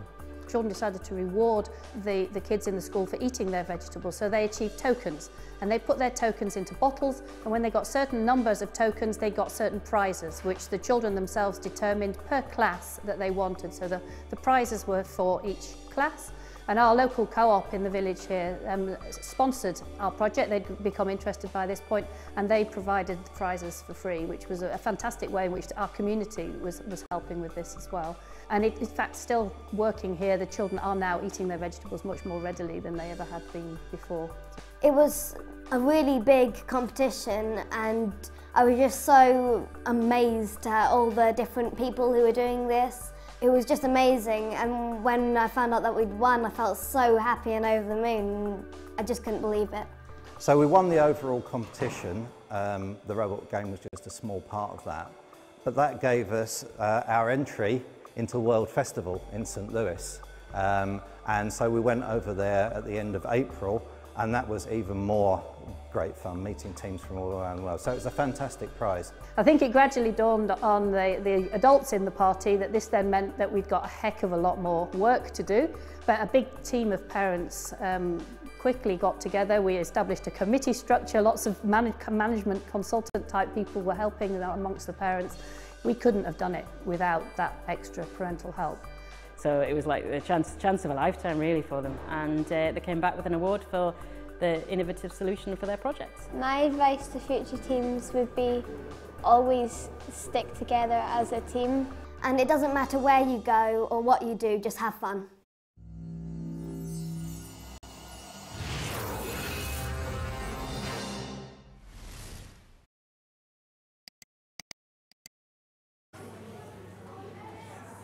So we're back here live in the studio, being joined by Tom now. Tom, you've got a great story, haven't you? I mean, I think you were here how long ago with First Lego League? When did you actually last take part? When I last took part, that was 3 years ago, yeah. And what was your team then? Untitled 1. Untitled 1. So all of you First Lego Leaguers out there that will remember Untitled 1, what did you win? We won the World Championships in America, yeah. So you must have won the UK? Yeah, we won our regionals here in, near here in Bristol. Won our nationals for the UK. Went to America to represent the UK and managed to win there.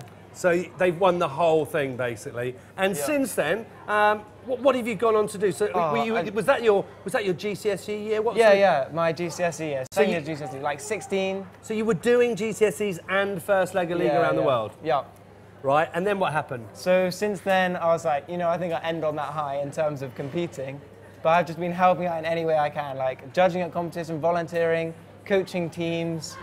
And yeah, it's been awesome. I didn't want to just leave first leg of league behind because it was such a big part of my life. And from those days in GCSE, did you know exactly what you were going to do with your life back then? Or? I wasn't sure. Like I knew I was interested in maths, interested in science and stuff. But this really showed me like engineering and computing, and I was like, oh, which one do I want to do? And after doing more, I found the programming side of things really interesting. And now I'm going on to study computer science at university. So if you work that back 3 years, you should be at university now, right? So what happened there? Did you not bother going, or? No, I actually decided to take a gap year. So I'm currently doing my gap year right now. I've been working for an internet security company for most of it. So you haven't gone off travelling like most people? I did a bit of travelling, to be fair. You can't not do any travelling. So I just got back from some travelling around Europe. Right. Made sure I was back in time for this, though. Okay, and you've been doing computer like cyber security and internet security. Yeah. And then you go off when in September, October time? In September, October, And where are you going? I'm going to Oxford University, Fantastic. So a real success story, And do you feel that First Lego League and all the kind of programming and that aspect that excited you, did that help sort of drive you on? And it's not only that, it's not only like the skills I learned in programming and in engineering stuff, it's the teamwork skills and things like that that a lot of engineers in computer science are said to lack. This really shows you, no, they can do it. And I think that's the big thing I've gained. And volunteering, we were talking earlier to Aaron, it's amazing how many people come back and help when they left, they've gone to university, they might have finished university, but they come back and help out at the tournament, and there is a lot of people here, isn't there? And it creates a bit of a network. Like, I'm recognising people that I've seen at regional competition and national competition, like, hey, how's it going? What are you up to now? We've got a live game coming up now, so it looks like we're going to cut over to a live game. I don't know who we've got on the table, but hopefully we'll get some notice in a second of who we've actually got there. And it looks like we're here to join the start. The schedule today has been blown out of the water. Yeah. You were out there commentating live, weren't you, as well? It's insane. It's really electric atmosphere. It's been such a huge day, and to get this going first time, we're live at the moment, so we're just going to see now a live game coming up. And here we go. I think we've got on table one Rabicas. They're from Brazil, I believe. Table two is our own lovely team of Ennerdale engineers. They're from the UK, up there in the Lake District, I believe. So we've got table one, table two. The Brazilians right opposite there, Ennerdale engineers. Ennerdale engineers, they're a great team. I saw them at Nationals. They're super friendly and bubbly, always have smiles on their faces. Exactly. So hopefully here, you can, I think that's probably the Ennerdale engineers. Yeah, it is. Yeah, with their bees on their shirts. That's absolutely right. I remember those guys from the Nationals. And they're all stood there ready to cheer on their team. They're interviewing them down there now. You can see them. So there's those smiles. A big shout out to all of our friends up there in the Lake District, a beautiful part of the world. Lovely. And they've probably had some sunshine too, because the whole of Britain was swathed in sun. Yeah, yesterday was very hot, wasn't it? It was unbelievable. They were out there, playing on the inflatables in the sun. It was really awesome. Absolutely. It's a huge sports hall with a metal roof, and even with the best will in the world, it was hot in there, wasn't it? It was very hot. Really hot. But everybody's got through, and the teams really did well to practice and keep going in that heat. Yeah, that was impressive. So what are we looking for here from these two teams? You've seen Ennerdale play a few times on the tables. Have they got a different style? Because we've seen the last couple we've seen have been big robots. Yeah, I'm not sure whether to expect a big robot from these guys. We'll see. I don't remember exactly what their robot was like at Nationals. But to be fair, some people change their robots entirely. They learn a lot at Nationals from the other teams, and they think, you know what, we should do ours like that, and they completely start again. So. Yeah, and then sometimes it doesn't go as well for them either, because they had what was a really clever robot. They try and jump to a different style, and perhaps that didn't suit them or suit their programming. Yeah, I mean, oh, here they go. So here they go. So this is the Brazilian team Rabicas on the side there. That's a ginormous. That is the biggest robot I think we've seen yet. It's taller than that guy in the background. I'm not quite sure what's happened there. Oh no, it seems like it's left that bit behind. I don't know if that was intentional. I have no idea what's happened there. We didn't quite see that from the start. It looks like they've removed the huge bit of one of their bits. Maybe it was just for decoration. I think so, yeah. It was just a big tower to show. So we've got Rebecca's here from Brazil, the second team from Brazil. So they've sent 2 teams over. We currently know about, and they're on table 1. They're using a neat little rig in base. You see that Lego they left behind? That's so they know exactly where to set up their robot each time. We've seen those before, haven't we? It's kind of a guide to make sure they're starting in the right direction. They work and they're leaving a lot of stuff on the table here for either helping them later. They're picking that line up there with, with one of their light red sensors. light at the bottom, That was a great shot of a light sensor there. So there are different ways, aren't there, of seeing where you are on the table. Did you see that? That was fantastic there. Flicked it right up. Flicked straight over and kept hold of it. They brought it back, they take that off. Different now attachment. You can see that that's actually the main part there, isn't it? And they just drop it into the other sections. It's a really neat idea. So you can see on the front there, again, a great shot of 2 little light sensors there, and there are lines drawn all over the table. And those light sensors look for those lines, and then it guides them into where they've got to go, doesn't it? You can see sometimes there's a lot of variety in people's line-following programs. You'll see ones that are wiggling about, but at this competition, there's none of that. They're like smoothly following the lines with complicated programs.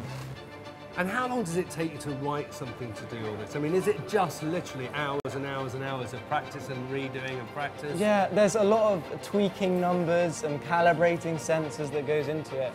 And it takes a complicated program to have a smooth line following like that. And you need to know what it does. You can't just be downloading something off the internet, because you get in your robot design interview, and those judges will know if you have no idea what your program does. Excellent. So here they go. They've got a guide again. They're trying to get this attachment on. It looks like they're having a little bit of trouble with the attachment. And this Brazilian team here had a lot of different attachments. And under pressure, that can cause a few issues as well, can't it? With those big crowds, and there are big crowds, it can be, you can see like it's quite stressful. And you want to be trying to reduce those changeover times as much as possible. Yeah, and they've run down the clock there. That started off as though we were going to be really, really amazed by some of the biggest attachments we'd seen. But on occasion, they can go wrong, and it just turns into a different type of run, doesn't it? But round 2, anything could happen. You know? Absolutely. Yeah. And what have you seen out there? We were chatting to Aaron earlier. Yeah. What have you seen out there that's just made you go, oh my God, that's incredible? Oh, it's got to be the German team had this net that they put above the target area for the manure. It's above the ground. There's like a spider on it just for decoration. Wow. Their robot is in base. They have a gun. Right. A gun that shoots the manure into the net. So that's 2 teams are shooting manure. Is there There's a Canadian team as well. And they're shooting into kind of a mesh made out of Lego string? Lego string or something. So we've got 2, I mean, that's amazing as well, that 2 teams from different countries can end up coming together. Yeah, and I think nowadays with social media and people posting things on YouTube, everyone's like, oh, look at that, and they're like, we could do that, we could get some of that. So there's a tip for you. If you're taking part next year, don't post any of your designs on YouTube or put them on Facebook or any of those things. And also another tip, go on YouTube and find everyone else's. Yeah, exactly. So it was a good run there. I mean, hopefully we'll get to see Annadale, the Annadale engineers at some point, because they've got a great little robot and they've done fantastically well. Yeah, and they're young kids as well. A really young team, you know. I think the youngest competitors here are about 9 years old. Yeah, about 9 years old. And they go up to what? 16. 16. So. And the 9-year-olds are often just as good as the 16-year-olds. Absolutely, They've got such incredible. creativity that it makes up for it. So we're going to nip over now and have a quick look at another sponsor's message here that have been helping out and looking after us all. So we'll have a quick look for some words from our sponsors. From the beginning, engineers have shaped our world. They make the impossible possible. Meet the dreamers who will shape our future and experience a heartfelt story of human ingenuity on the giant screen. McGillivray Freeman's Dream Big.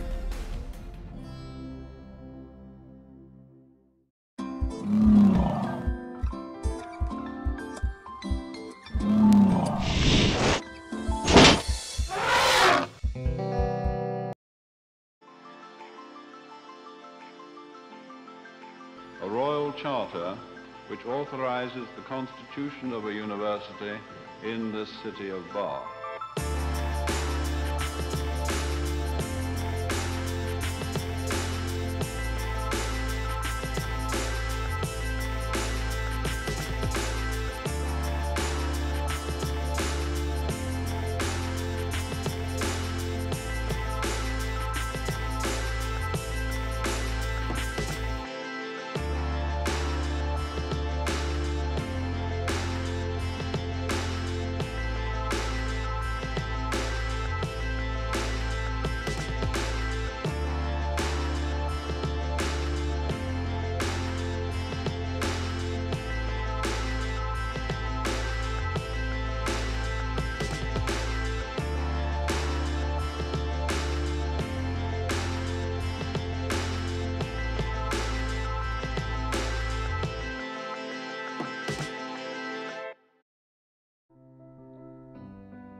Have you ever wondered how it works?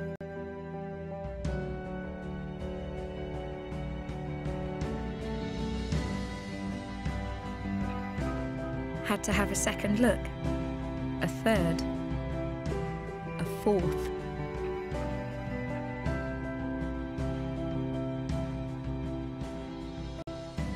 Considered if magic could actually be real.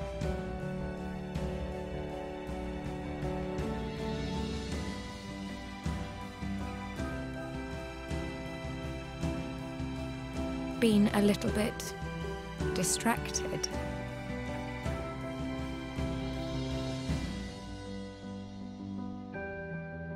There's an engineer in each of us.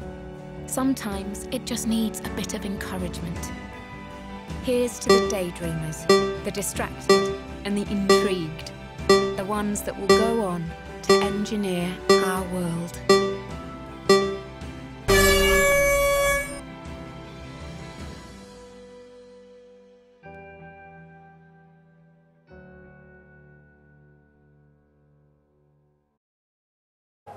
So back here in the live studio with Tom.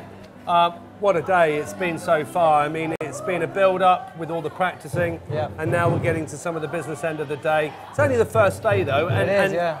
On a normal championship day, that would be a 3-run day, and then it's just done, It's isn't so it? hectic, yeah. There's a much nicer way of doing things. Teams are a lot less stressed, yeah. And, you know, when something goes wrong, do you go back and change a lot of things when you're at the actual championships, or do you just kind of trust what you've done in practice? I know, for me personally, I'd have to go back and try and fix it. I can't like go into a run, it go wrong, and then not change anything. And why does it go wrong? I mean, it sounds stupid, but no, if you've practiced it, how does it go wrong? Oh, it's tiny things like that might be different on the table. Like the table you're using at home might have a different friction levels, or even if the mat is like a slither of a millimeter different. But that isn't like an issue with the tables or anything like that. Your robot has to be able to adjust and deal with that. For example, teams like are hooking over walls and using that to guide their robot, and that works really well. But you've got to be careful, because if you're using your wall at home, then it might be completely different. So you've got to make those things adjustable. And It stuff. looks like we're going to be seeing a live game again here, so Tom's going to stay with me and hopefully talk us through some of the fantastic things we're seeing from this particular team. I'm hoping we're going to have the Lego Masters from Spain and the Cyber Hounds who are in from the US. And we've got a bit of we're going to roll around our scoreboard over there, so hopefully we'll shout out some of those as we go. So you can see there on table 11, we've got the Lego Masters, they're in from Spain, and table 12, we've got the Cyber Hounds, and they're the American team. Hopefully here you'll see the different styles that the teams are using as well. Although those two robots are quite similar, yeah. which is an unusual We haven't thing. got a ginormous on this time yet, although for all we know they're going to chuck a ginormous thing on top of it. So these are some of the smaller, look at, did you see that then? It just flicked it over its head backwards. That one's actually got ultrasonic sensor at the front there. You see the little eyes? Yes. So I haven't seen many of those, but they can be pretty useful. They're the ones that judge distance. So you can say like drive until you're 5 centimeters away from an object. Wow. So you might be using that, say you're approaching the fridge and your arm that hooks over it, you don't want to bump into it, so you don't want to use a touch sensor. But you can use the ultrasonic sensor to stop the exact right distance away. This is an interesting method of dropping the fridge. I've seen a few different ones. Some people have gone for a bit of a, I call it the train method, where it goes around like the wheels on a train, like chugs away and empties the food really quickly. That's a pretty cool one. So that was our little friend then, just being pulled straight back into the corner. That was a really good move as well, wasn't it? And this robot, like we were saying earlier, the compact ones can be really effective, can't they? Sometimes like with the little friend mission and things like that, it's not only for the points, it's also to get out of the way. I mean, if you want to be going to do missions on the other space in the map, then that's just getting in your way, and so it's good to get those out of the way nice and early. Yeah, and also when you leave big parts of your robot on the table. Yeah, which a lot of teams seem to be doing And nowadays. then you can't drive around it very easily, you know, because there's another big object. So this is going really well here. Yeah, the small one's working pretty nicely. So there, they've got some sort of attachment here to pick things up. Do you think they've deliberately tried to pick that up there? I'm not sure. I think, again, that's just shove it out the way so it disrupt further missions. I like the way they delivered the food there. I don't know if you saw it, but it worked just like the food dispenser mission. Absolutely. And it's like they've seen that, they're like, how's we be dropping this food? Well, you know what? There's a fridge that drops the food, Yeah. we'll just copy that. We'll build something similar. Yeah. Yeah, absolutely. And the fridge is really ingenious because you think it's really, really complicated. Yeah. But actually it's not that. Maybe we can have a quick chat through that when we come back. Oh, we're here now. So, you know, the fridge is really interesting because you look at it and you think, well, how does that work? But once you actually open it up, that bit there's really quite heavy. Yeah. And so this bit at the bottom is just a little slider, and all that happens is, I think the food goes at the drops top. in there, yeah. And then basically when this comes down, yeah, so the weight of that top acts Yeah. as a kind of spring, doesn't it? Yeah. So when it's down, the food can't fall through, but you push it, the food falls, you go back, another food drops into place, and then you push it and it falls out. And some people push that at the back, but other people pull those, don't they? Yeah, I think some of them will, their robot drive here, they'll drop something down and their robot will move backwards That's and it, forwards. yeah. That's good, but the faster method that I've seen a few people do is they'll have a few prongs that are moving around like this. Yes. In like a rotary motion. Yeah. And that's a lot quicker because they can make the motor go like really fast. They go And the they thing all is fall out about really pulling fast. that back with moving your robot is you've probably got more chance of knocking it over, Which haven't I've you? seen. And which you see, whereas the ones that come up behind it, they tend to drive up too far and knock it over. Yeah. And all of these models are actually only held down with kind of what you would kind of call Velcro. Velcro, yeah, Velcro. But it's a different type of Velcro. But in essence, they're held down, and it's deliberate. You know, the idea is that the robots have to stop in the right place. Yeah. It's not like these are permanently glued on, is it? No, you've got to prevent your robot from being destructive. So that's one of the things. We talked about this guy here. This is an interesting one. There's lots of different ways of doing this is called. I'm not sure. It's like an environmental Yeah. exchange, I think Yeah, they call yeah, it. yeah. It's exchanging species so that you can help another, perhaps, zoo or park with their kind of part. So, you might pick up here, you might say to and you have to organise this beforehand. You do, have yeah. to say to the other team, I'm going to pass you some frogs. Do you want frogs? Oh, yeah, I'd like frogs. And they say, I'll tell you what, we'll pass you a deer. And you, oh, I'd like a deer. And they put them on here, and then they come along, and then they basically press, they lift these up and down somehow. You see, I've broken it already. Here we go. There we go. They can either lift those up and down on either side, and it will move it around. Or they can, like the guy was saying earlier, they can literally come around, flip it round, which is a lot and then quicker, it seems, then you've got that on your side to match one you've already got, and that's double points then, isn't it? Now, a couple of times you're talking about discussing with the other team, and I've seen a few times what happens if you don't do that. Because say you have two of these, one on each side, you spin it around. Well, you've got the same thing you got the started same with. thing, Yeah. and you haven't gained anything because the whole idea is you're meant to get pairs of the animals together. Yeah. And you can't be doing that if you're trading For a breeding program. Yeah, that's yeah. right. So that's a real and it's not, when you see these things on the table, they look really strong. But actually, when you pick them up, you think, oh crikey, am I going to break this? So you have to be, even though the robots are driving around really fast and they're a big lump of Lego, they have to be really gentle when they get to what they're doing, don't they? They do. So you can see there, we just cut back to the main auditorium. There's lots and lots of razzmatazz and things going on where people are getting excited before an actual table starts. Lots of noise, lots of colours. The teams have brought all kinds of good mascots along, and yeah, it's great. So going back to all of your kind of time when you were doing Lego, and now you're actually sort of got your gap year and you've been doing a lot of work for a company with internet security. The programming of Lego, has that really helped? Yeah, so it may seem surprising to some people. Oh, sorry about this, here Tom. we go, We've got here we another go. game starting here. I don't know which the teams are.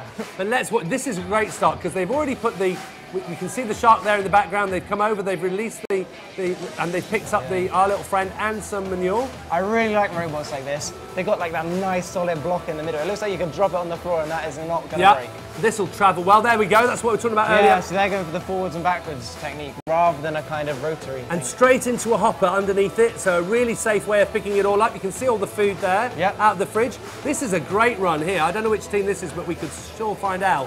So if somebody can find out what that team is for me, that is brilliant. We'll give them a shout out. They've come over here now. This is to the milking machine. They found the line there. Oh, are they going to get the yes? They found that. They've done something else over the other side while they did that as well. That was incredible. So what happened there? They've picked up a load of people there and they've collected the milk. Have they got the milk? Oh, Oh, did that just move the tree? I think it moved it forwards and then back again. Oh, that just didn't quite work out. But what a great robot this is. It's like multitasking. It's dropped all of that things in there. That's fantastic. It's picked up another thing on the way back as well, which was that's come off the seal. From the seal, yeah. We'll talk about that in a second, but basically underwater camera used for research, and then you take it back, you can get the pictures off it. Oh, wow! Did you see that? I nearly missed it. That was the manure. They've just fired the manure from one side of the table to the other. 5.5 seconds. Did it get there? Did they land in? Yes, they did. Oh no, I'm not sure whether that's where it's meant to go. Here we go, look at this. They're going to drop something. They've spun it. They've got frogs and they've got things. They've absolutely done a perfect spin there. That was superb. You see the arms going down either side? Fantastic. This is a fantastic robot. Yeah. Now they're taking our little friend here. Where are they going to put our little friend? They're dropping at the same time. They've put the bee on top of it. Was the bee in there? I believe the bee was in there. It looked like it was, and they've taken the honey. That was an amazing move. You know, I think this is an experienced team. The look of their robot is just so slick. And you can hardly see them doing it. They're doing things like this. They're going to try and put this on the wall now, aren't they? This is the gecko on the wall. Oh yeah. Look, is that their robot like resting on top of a?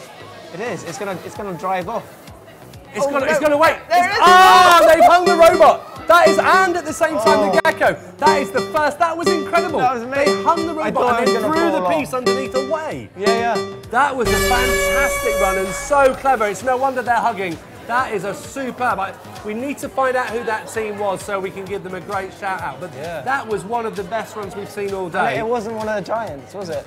Again, we said at the beginning it started out quite small. They kept adding bits, but you said it was a strong, solid looking, and they were just adding really clever bits of technology onto it that was doing something. Yeah, really, unbelievable. So just phenomenal. We're both amazed then at the end to see that robot drive up. Hook. I've only seen a couple of them hook on like that, and every time I'm wondering if they're going to fall off. And that wasn't, I mean, that was a heavy robot. It wasn't even like a light bit of robot. Yeah, there's like two ways that they do it, isn't there? They go for that option where there's like a chassis underneath, and they kind of drive off and then hover. Yeah. Or they try and like winch themselves up slowly. Yeah. And there it is again, we're just seeing it now. Wow. That was the Cesi Jedi from Brazil, we believe.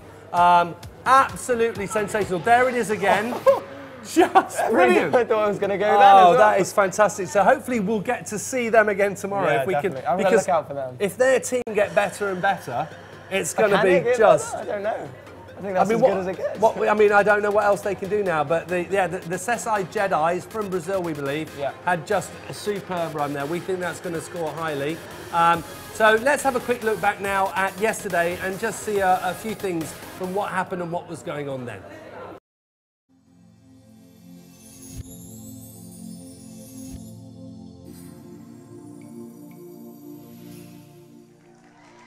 We're here in Bath for the first LEGO League. Thousands of teams across the globe have battled for a place. 93 teams have made it here today, and they've been refining their robots for months. It all comes down to this. Where are you from?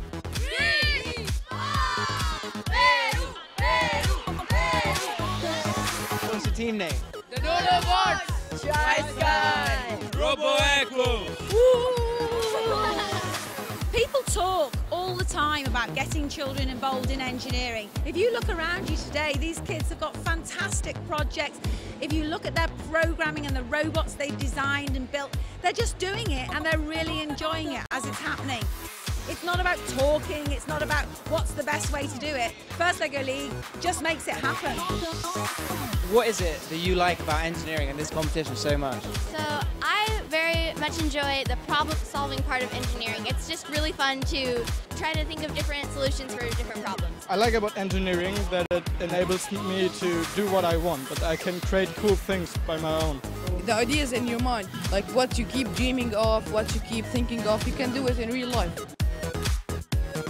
They absolutely embrace what the whole festival is about. They all seem to mingle and merge together and all dance and sing and enjoy the competition.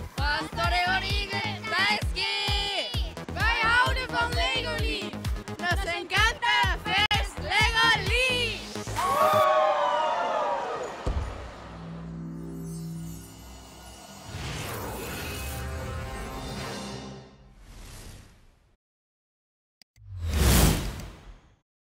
Well, we've had Tom, we've had Josh, we've had Aaron, had loads of people joining us through the day from some of the teams. We're going to keep trying to find those at the moment, but there's a lot of teams out there now and a lot of teams running back to practice. So it's gone a little bit quiet over here around the studio, which is fantastic for a moment. We're hoping to bring you a few more little words from some of our sponsors in a second, and I think we've got a video to show you as well. So we're going to quickly go to that, and then we'll come back. Hopefully we'll have found some great people to join us then.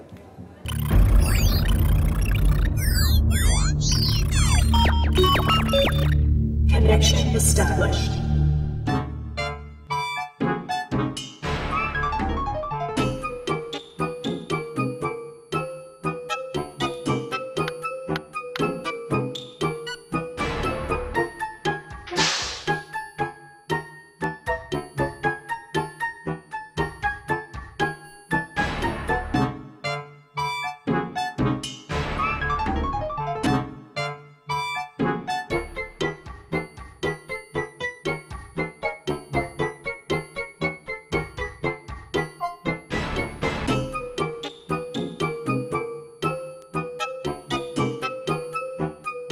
Connection disengaged.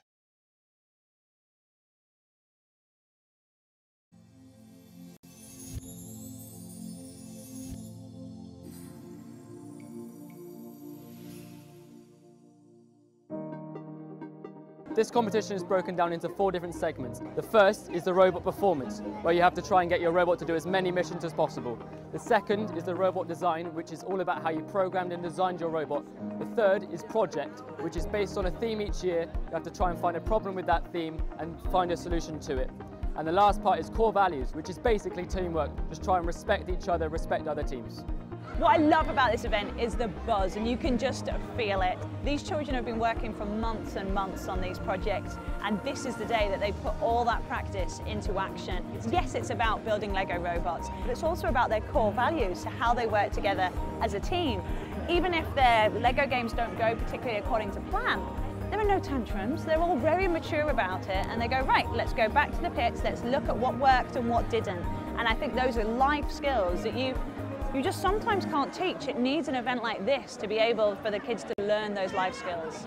We've definitely improved our teamwork skills. We weren't very close friends, but now we work together to solve problems, and it's really taught some important life lessons. We've had lots of cross-curricular links with art, with English, with mathematics, you know, and the design that they've got at the end of it is phenomenal to see, a beautiful end product that they can all be so proud of. First Lego League is a great competition. I enjoy doing it. We did it last year. We came 7th in the UK, and we're hoping we can do better this year. And it's just a fun experience, meeting other teams and making new friends.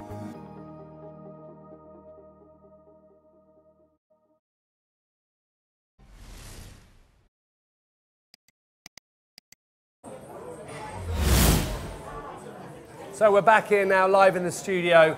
We're joined by Danny. Hello. Danny, just tell us a bit about your story through First Lego League. How did you come about joining up? So I started the competition when I was about 13 years old, and I did it with a few friends. Didn't do it through my school or anything. Did it What was your team called? Untitled One. Untitled One. Yes, yeah, and I did quite well actually. So was that, were you sort of on the same team as Tom then? So yeah, Absolutely. same team as Tom, yeah. And so obviously I've been at this event in America a few years ago. So For the Worlds. The Worlds. And you did quite well there, didn't you? Yes, did quite How well. did you get on there then? Come on.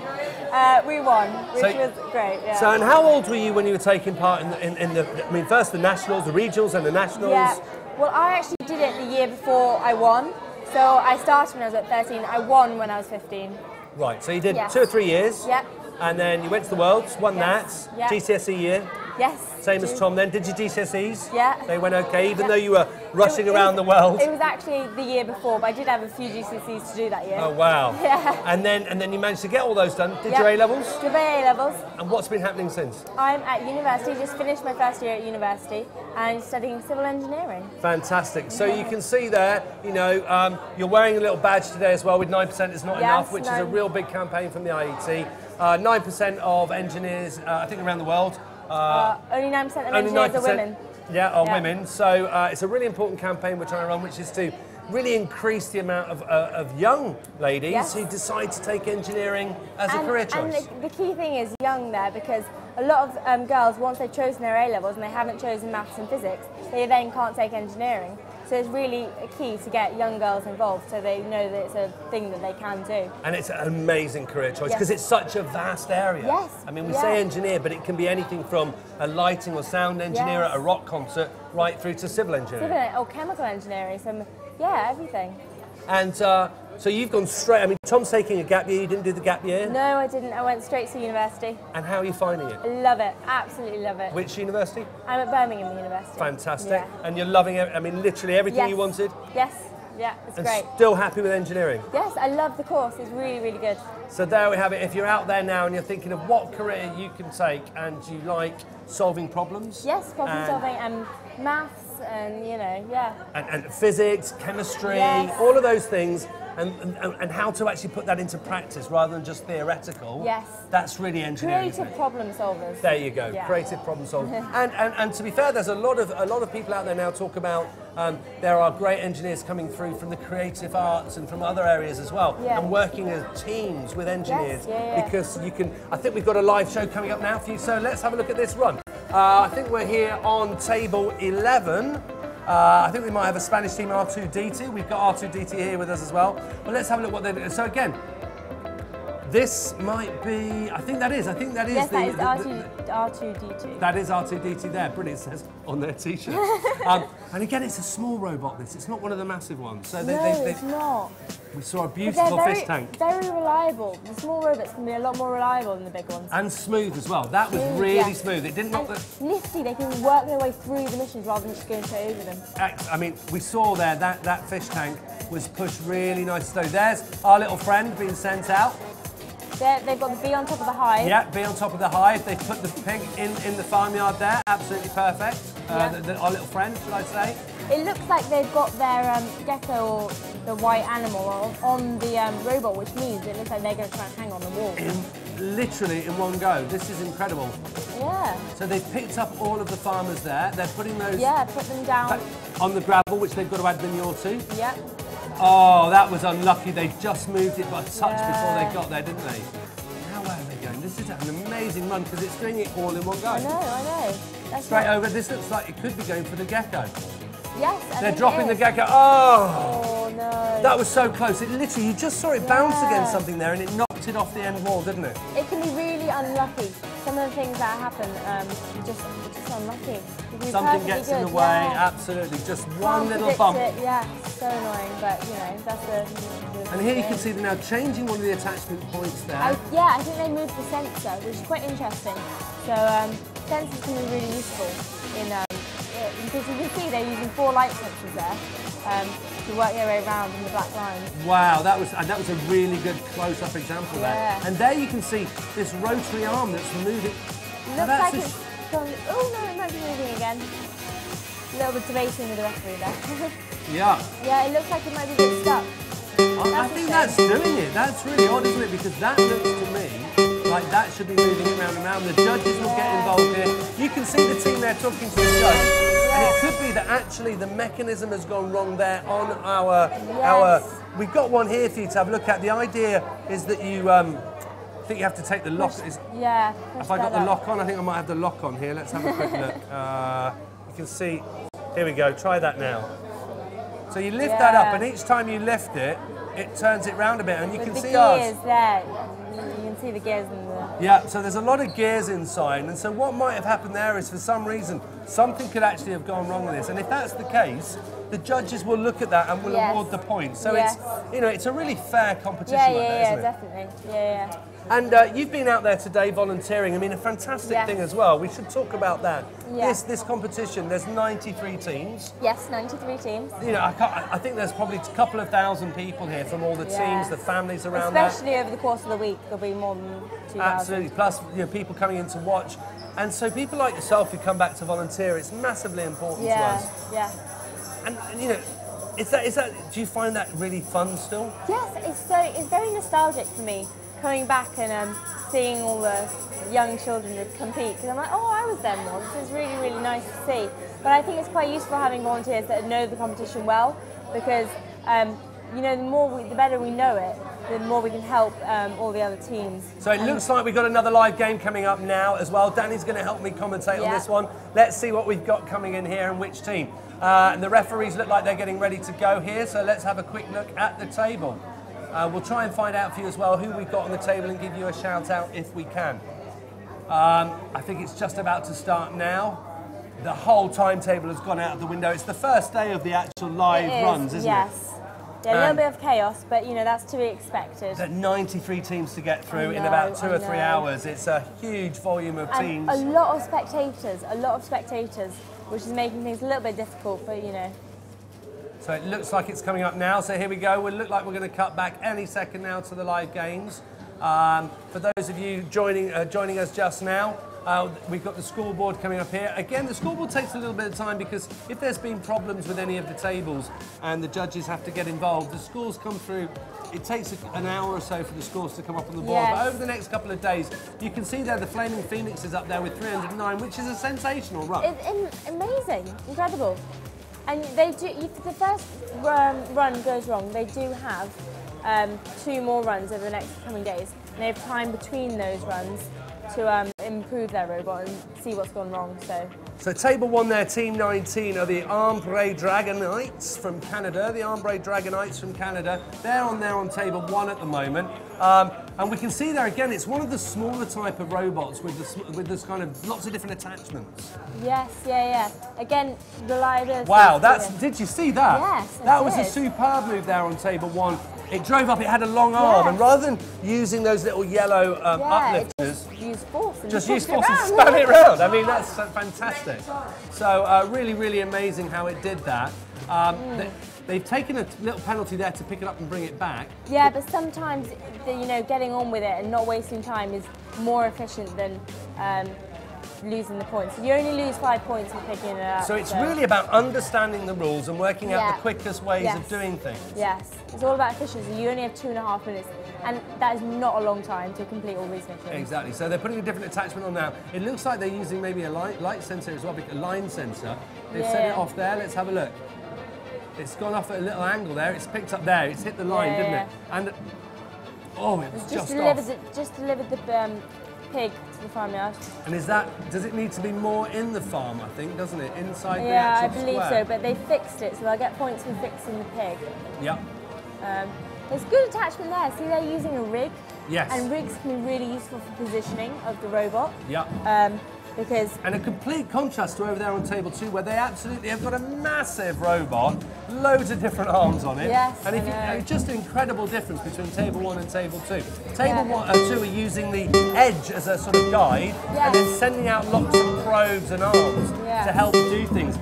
You can probably hear through the live studio, we've got some of the teams coming back through, drumming and cheering and singing and all sorts of stuff going on, and that's what it's been like all day. It's a real festival, isn't it? Really good atmosphere. It's really nice to see them all so enthusiastic, And it doesn't matter how many times we see these teams going backwards and forwards. If they've got a drummer, they keep playing that drum. They really like to make themselves known. And it's all about team spirit, and you know, core values is part of the competition.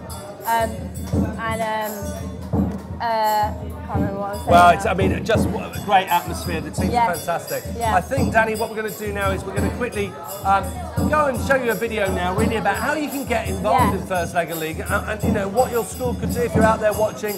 Maybe go back to your school and say. It's such a good thing to get involved into. So you know. Absolutely. Let's have a look how you might get involved.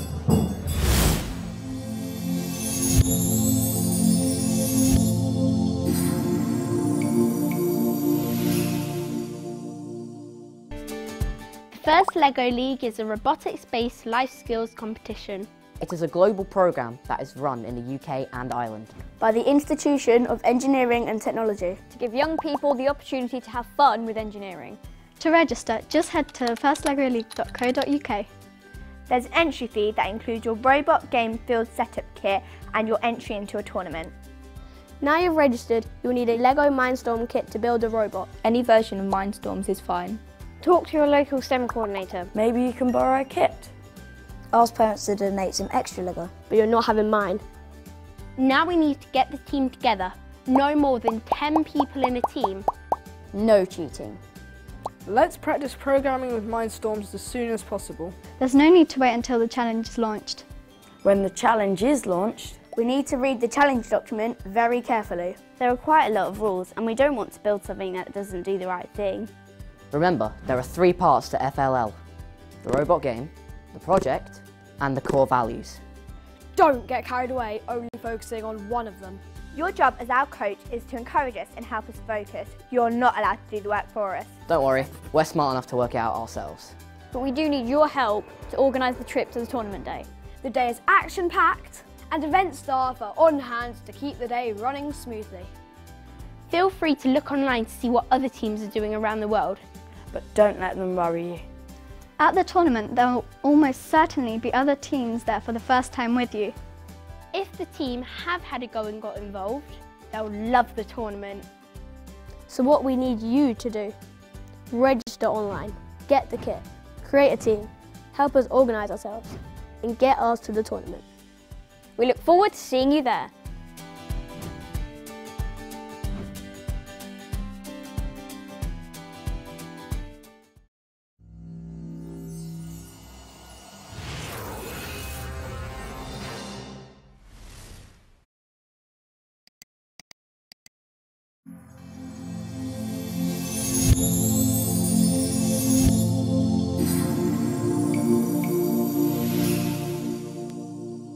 LEGO League is a robotics-based life skills challenge.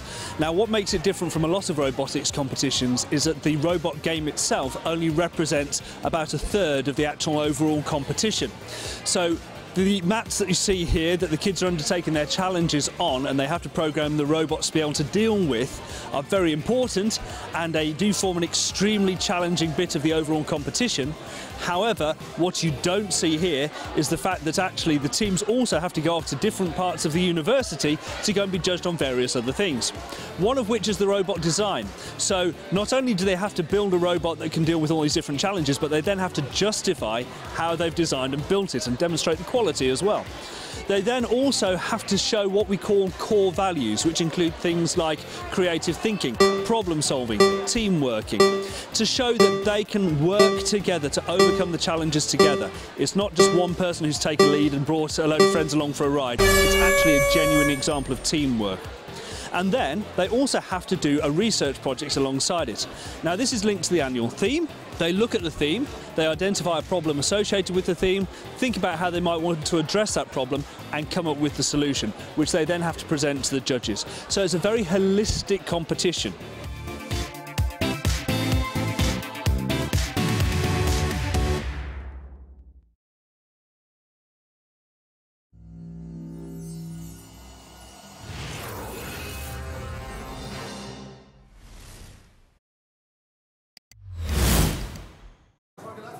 So we're back here in the studio with Tom. He's been running around in the main auditorium, has got himself a bit hot, so I was just helping out really. You can hear lots of noise again. There's a big team shift over, a big changeover between teams that are in there and teams that are having to go in there, and people going to practice, and they all come through the studio, so it just goes bedlam for a bit, doesn't it? How's it been going out there then, Tom? It's really nice actually. All the teams have shown a lot of support. There's a lot of teams in there just watching, which is really nice to see. We've seen some huge robots this year. Huge, huge, huge, just going right over the map, doing whatever they can, almost just knocking everything out of the way, getting all the missions they can done in huge runs. Really good to see. It's been phenomenal, hasn't it? We saw a team just a second ago that was just sensational. I don't know if you saw that one, and at the end they hung the robot up, spat a bit out, and pulled itself out. It was absolutely phenomenal. We were amazed. We got a game on now. Look, we got a fantastic. Here we go. They're straight in there with the tank. Yeah, we've seen a lot of that. A lot of teams are actually going for that straight away because it's a really secure point straight away. This is table 11, we believe, and it's the pause from Spain. So all you people out there watching in Spain, this is the pause, and they look like they're doing a great run here. Again, one of these kind of compact robots, lots of attachments, driving around carefully. That was probably for the milk then, was it, as well? Yeah, they released that milk and got loads of things into that service black box, which scored so many points. I actually prefer the small robots this year, although the big robots are super impressive to look at. I think the small robots can navigate this map so much more easily. Yeah, because if you start leaving stuff behind, it gets a real difficult thing, doesn't it? So here we go now, they're still going on. Look, they're taking the food. That's a great view there of what we were talking about earlier about either driving up behind it or coming from the front. They've got that in the front there. They've also collected those bits at the same time, and they took the diving rig that they dropped earlier. Yeah, I mean, so that was brilliant. That's so cool. The way they can just leave a margin for an error there, it's so brilliant the way teams can just, with their programs, it's just so wide that they can easily just fix any mistakes that they did earlier in the run. So here they go now. They're putting another little bit on here. I think on the side there, it looks like they've got. Is that the bee on the side there? It looks like the bee. They're looking like, or was it? Yeah, it was the bee. They've dropped it on the top. Did they collect any of the honey though? That's the question. They still do get points for releasing the honey. Bringing it back to base does give them more points though. And now they've gone over there. So here we go. They're going to turn that round. Look at that. That's a completely different way of doing it again, isn't it? Yeah, I mean, there's so wow, that is fantastic. Yeah, brilliant. So that was a really good example then of not using the yellow lever, but actually using a different technique to do that. Yeah. They've just dropped some food there into one of the circles. It's really important in this competition that you can read the rules, but if it doesn't say that you can't do something, that means you can. And they encourage people to find these loopholes.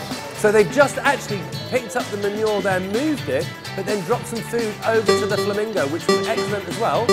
They've fantastic. I think, that was a shame because that was going to work, but a bit of that actual island fell off there.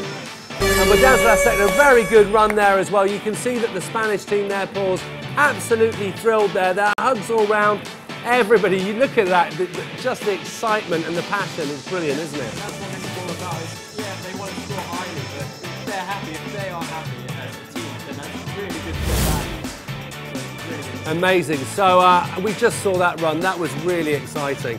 Pause from Spain, that was, I believe, team 28 maybe, but it was Pause from Spain anyway, and what a great run.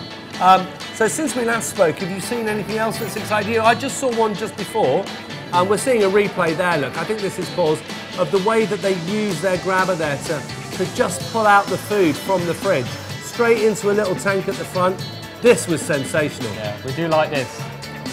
I was slightly worried. And it's the way the arm at the end just pushed across to finish it. I thought they hadn't quite managed to spin it all the way around, and then it just here it is. Smooth. They get it to there, they turn it a bit more, and then the arm pushes it back round. That is just great replays here, live replays. Fantastic. But just the way, and what they're doing there is they're doing a breeding program, so effectively the team on the other side get points for that as well. Yeah, and so they get points for, here I have some animals. We got one here. Here we go. So for each pair of animals that are on the same side, yes, you get 20 points. So if you put these frogs on and you spin them round to the other side, you get double points because there's 2 blue frogs and 2 yellow frogs. So a lot of teams have decided to spin the frogs round and get 40 points instead of 20. Fantastic. So you can see there the kind of tactics, the strategy, and the gameplay as well. And also, there's real help for each other because they have to discuss this beforehand. Because if the other team don't give you the deer and you need the deer, then you're giving them some points and not getting... Exactly. And it could also be said, if I spin this round and then the team spins it back round, no one gets points. Yeah, so you don't want to double up. No. So, you know, you need to, it's all about communication, helping other people. It's not just about solving your own problems, it's about helping other people solve theirs. Exactly, and that's what I'm saying. It's all about that. They call it co-opetition, so it's cooperation in competitions. Co-opetition. You've had it all now. Edutainment, co-opetition, all the words are coming out. But just explain the seal then as well. We saw the seal done earlier. So just go through what you would do with that then. Okay, so with this mission, although the bulk of it is actually the seal, the main points come from getting this camera, which has been recording how the seal's life has been, getting that back to base. That scores you 15 points. Because obviously if it's stuck on the seal, they can't get the footage out of exactly. it. So but you can bring the seal back as well, but bringing this seal back will only get you 1 more point. 1 more point. So although some teams, what they'll do is they'll come over with a cage-like thing like this and they'll bring the whole thing back. Yeah. But many teams will also have a small prong and they'll just put it through here and just lift it up. And why we see a lot more of that, but why is it easier to do that than it is to build something that just comes over it and drags it back with you? That's a good question. The thing is, on this map, there are a lot of things with this kind of shape. So what they can do is they can have one single prong, which doesn't take up much space on their robot. and use it for loads of different missions. So it's almost just to make it easier for themselves. Right, so you're basically doubling up, you know, and making sure that one particular gadget does lots of things. Exactly, in a way. So this is the same for exactly, you know, you've got the bee, and we spoke about it, so you drop it on here, and then the honey comes out. Exactly. And is getting the honey out a lot of I mean, getting the honey out's points, but then taking the honey back is not as many points. No, if you release the honey out of the hive, I believe, I think it's, you get 10 points for that, okay? But if you then can collect that honey and bring it back to base, you get 12 points. So it's not that many more. 2 more points for the honey. And you might think that's not that many, but if you think about this honey being spilled on the mat, that could easily ruin another run. Yeah, exactly. And we've seen a bit of that, where things that have been left around, your robot comes along, hits it, gets nudged. Exactly. And then the rest of it goes wrong. It's not remote controlled. You can't just change it when you're there. It's all programmed onto the robot.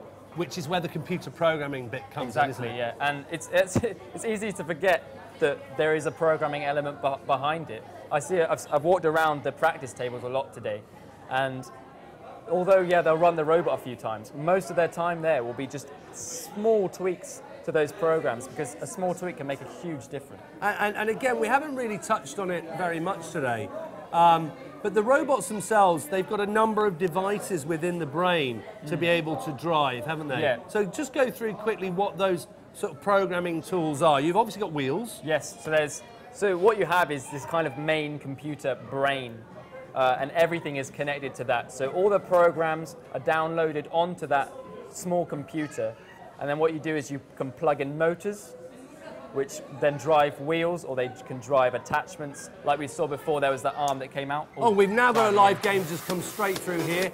They've demolished their fridge. Can you do that? Can you knock the fridge over and take it back, take the food out? You will get a penalty, so it's bad to, but you can. So this is the Dynamic Robotic Duo, and we're talking about the Dynamic Robotic Duo. I think they're on table 1, and you can see the Duo there. They're from Canada, so they've come a long way as well. Again, a really simple robot. You can see the brain attached to big wheels and a little slide wheel at the back there, and that's about it on this particular robot. Yeah, it's a lot of things you'll see have a small wheel on the back, and that's just so the robot can easily pivot. Yeah. Because the two wheels at the front are being driven by the motors, and the one at the back isn't being. No electricity is going through that. It just allows the robot to easily maneuver. You can just see completely different design idea here, completely different from everything else. Very small, nimble, big wheels at the front, go around, pick something up.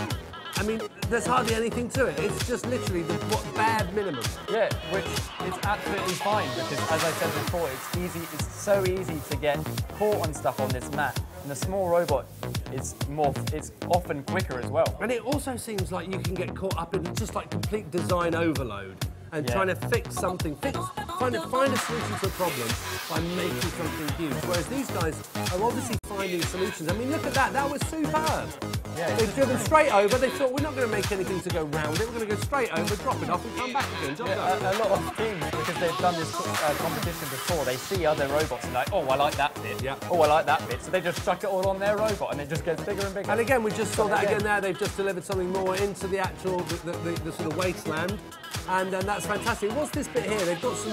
Have they put manure inside that box there? I reckon they have. It's not quite clear. I'm sure we'll see though, as they just keep seeming to go over. They've got manure inside it, and what they're doing is rather than the manure flying out of there, they know that those big buckets won't go so far. Which is absolutely fine. I was discussing with a referee earlier whether you're actually allowed to do this and if you get the points. It's absolutely fine as long as a referee can pick up the manure and freely. So it's not stuck in, it's just in. Right, brilliant. And obviously they, you know, again, look at how simple that is. It's just easy points. So there you go, just for you guys at home who are watching this particular run here. It's a Dynamic Duo. They've come over from Canada. Completely different way of looking at a problem there, and really solving it quite well. Yeah, I really appreciate it. I think it's really well done. Look at that, we can just see that again there. Rather than throw just a little brown round chip into that space, by putting it inside a box, and we're seeing it there with the blue one. Watch this.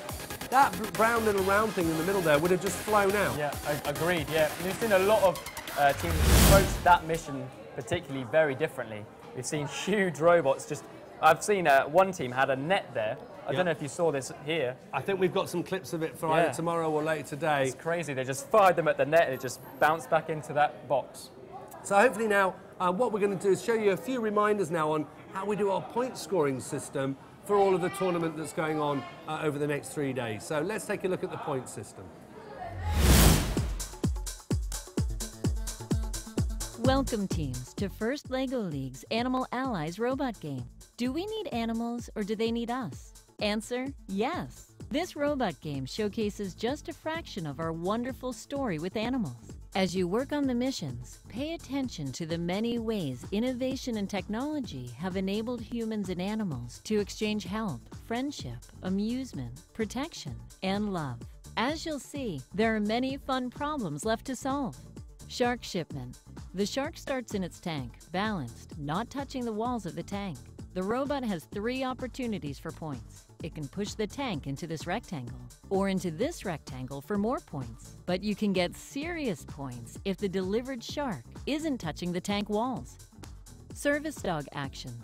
The robot needs to travel east between the barriers and completely cross the fence. As the fence gets pushed down, the dog sits like she would in real life if a car was coming. Animal conservation. Before the match starts, you put an animal on the switching model by hand. The reindeer model starts in base for that purpose, but you can use another animal if you like. From there, no more hands. The actual mission is for the robot to switch animals, loading and unloading as needed. Each animal switched counts for both teams.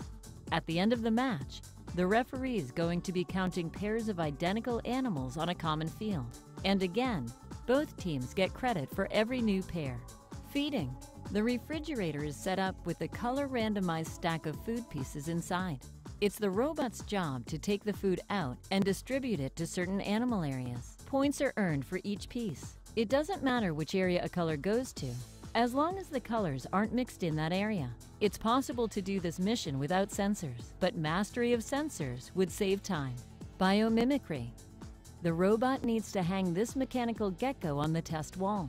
Instead, or for additional points, the robot itself can hang on the wall. Milking automation. The robot needs to guide this cow into the carousel and then turn it until milk comes out. Pushing the lever too far causes manure to come out. You still get points if both come out, but it's worth more points to get only milk. Panda release. The model starts closed counterclockwise. It's the robot's job to close it clockwise instead, which shows a panda on the mat going back into the wild. Camera recovery. The robot needs to get this camera back to base. Training and research. Here, there are many opportunities for points. One is to bring the dog and trainer from base out to this rectangle.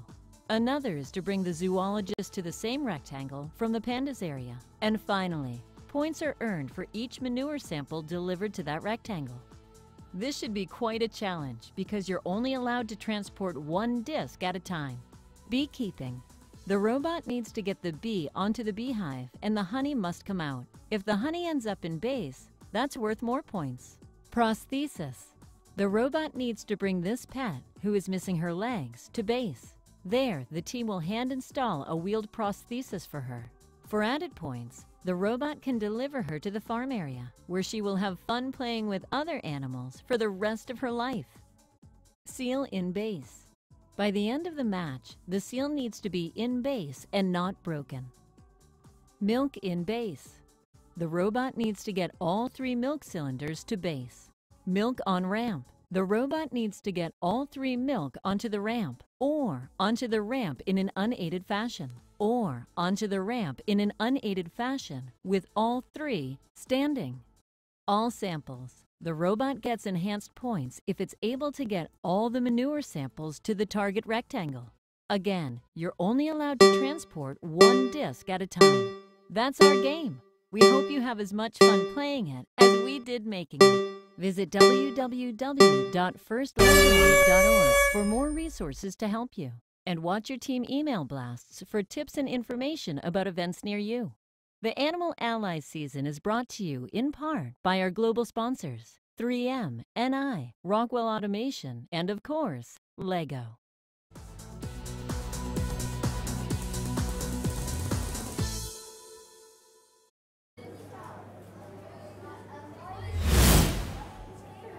So I'm here back in the live studio now with Joe, who I was calling Tom, which is a whole other story, but we'll go with Joe for the moment because Tom and Joe brothers. But whole other story. You were on Title 1 too, yes, though, right? I was, yeah. And so you were world champions. Yeah. And Europeans.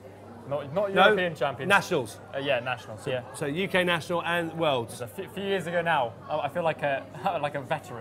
Yeah, and you've been running around out there as well, right? Yeah, so me and Tom have both been commentating live in the arena.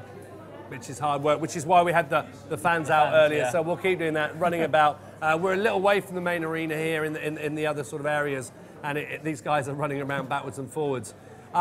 So what have you seen? I mean, we were talking just before we went away to a break there, but there are so many different ways of pushing this round, and we saw then that team came round, got it to halfway, and then shot a rod out and just flipped it the last bit. I mean, it's insane. I've seen a few teams actually try and grab the middle bit and just spin it with a motor, which also works. I think it's slightly less consistent, but it's still really cool. The different ways teams do stuff, it's just mind-blowing. And we just saw that last team there with a tiny little robot, really simple, keep it simple. Yeah. And, you know, they nailed some really cool manoeuvres there. So it'd be interesting to see what happened on the scoreboard. I think, actually, we'll have a look now, actually, on the scoreboard. Here we go. So ROC, I could do with my... They've looked like they've just jumped into the lead there. The ROC team... They're from Canada, I think. They are from Canada, aren't they? Wasn't that the team we just saw a minute ago? But also the Ceci Jedis, they had an amazing run as well. We saw those guys go. Yeah. But these scores that are coming in are phenomenal scores. Really high, a lot higher than I expected on this mat. This mat is very, very difficult. So yeah, that blows my mind really. And that's round one. And remember, the best score from the 3 rounds is what matters. Right, so it's not adding them together, this is just the best score. So the fact that they start with a huge score like that really helps them feel more relaxed and secure. Yeah, and we've got teams there again in the 160 to the 190, so if you're on that board, that's still, these scores are still fantastic. Really high, yeah, really impressive. I remember at the Nationals, we weren't seeing scores quite this high. I mean, they were still good, but this is just, the competition is really high this year, really good quality teams. And it just shows as well, doesn't it, that this table, every year, the FLL team change the table around the world. For the whole world that's taking part gets the same table, the same kits to build all of the models on the tables, and then they build their robot.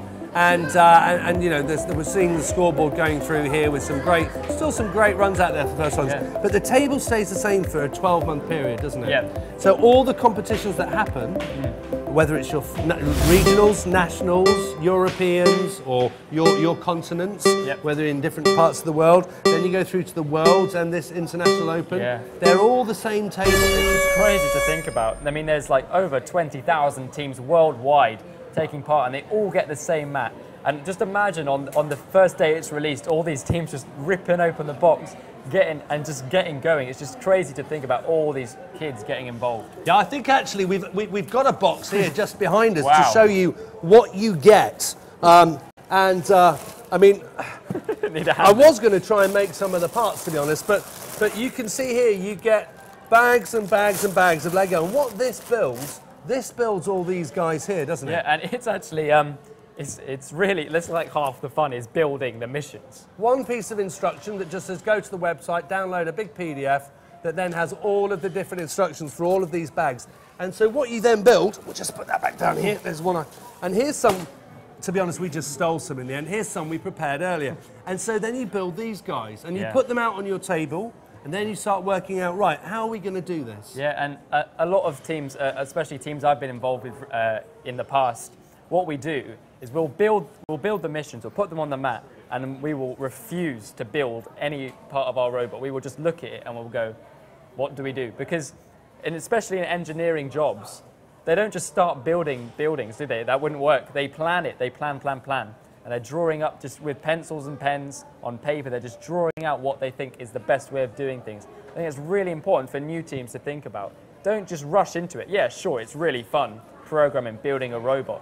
It's really important that you are planning everything and really trying to make things as easy as possible. And you've heard it there from Joe, you know, it really is about getting everything laid out. I mean, you guys won the Worlds, right? Yeah. So, you know, he knows a thing or two about this. It really is about looking at the table, working out solutions to the problems, planning, Yeah. And then jumping in with the programming and working out your robot and how you're going to program and what the best missions are. Yeah, I mean, this is a problem-solving competition. It's not a let's go crazy and just blow everything up on the table. So yeah, you've got to identify the problem, find a solution, and then show it to your robot. Okay, looks like we've got a live game going up now, so we're going to stick here with me and help me through this. So here it goes, straight out. This is table 11, Glory of the King from China. They've come all the way over from China, a fantastic start there. Look, you can see that it's picked up a few bits already and immediately dropped out all the food. They've lifted that off, put another mechanism on top. It's crazy to see how these teams just so quickly can just put on new attachments. As soon as it comes into base, they're just grabbing it, and it's so quick, so well, to save time, it's so well done. And did you see the way they lined that up there? They're so confident, these guys, and they've just thrown that out there. It's not quite gone in the right place there, and they've left the... So that's clever. They've left the attachment behind. They've just thought, you know what? Yeah. It's quicker to leave that behind. Which is absolutely fine. You don't get penalised at all for that, so just leaving stuff all around the map. Here they come out now. They've got some sort of arm on the front of this. Yeah, it looks like it's got an elastic band on it, which is another alternative for a motor. Like a spring-loaded thing. Yeah. Lots of different ways. It's dropped some food out. Did you see it drop the food out there? It's now firing round. This is going to knock out the milk, isn't it? Yeah. And also, I was saying in there before that although... So it picked that up and dropped it down. Yeah. And it's flipped that bit open as well. This seems to be a really, really good run. I was saying before in the... Wow! What just happened there? I think it just moved off the end. Now, we saw there that the bee was on top, and it's knocked that off at the end, and it seems that fell on the floor. Will they get the points for that, or is it where it ends at the end? As long as they release the honey, they get the points. Right. So it doesn't matter where the bee is. And they've gone for the fish tank there. They've gone over the line. It looks like they've got that gecko as well, going to try and hang that on. Possibly get their robot on there. So it looks They're hanging the gecko now. It looks like they've got a mechanism here to pull the robot up out of the floor. You can see it pulling itself down. It's lifting up. I mean, they still have the gecko's 35 seconds left. It's lifted off the ground. Look, you can see it slowly rising. Yeah. Absolutely I think that's done. They've got 30 seconds left, so they'll go away now and they'll look at what else they could perhaps fit into that, because their robot's now attached to the wall, isn't it? Yeah, I mean, the only problem is, what if it falls before the end of the match? Because in the rules it says visible at end of match. So if that falls because of gravity, they might not get it. But yeah, it's really, really impressive what they did there. And you're right, they could probably fit in more missions if they wanted to. But maybe they just wanted to get an early good score on there. Absolutely. So, you know, it'll be interesting to see where these guys who've just come over from China in the last few days get on with that run. That was a sensational run. We've got a few replays coming up here. This was them coming straight out. That just shows how quickly they were, as soon as they pressed that go button, they were getting ready with the next attachment. They trusted their robot to do what it was supposed to do, and they were just ready with that next thing to do. It shows how much these teams practice, and it's really, really impressive. Again, practice is so important. And these teams put in so much effort to get here.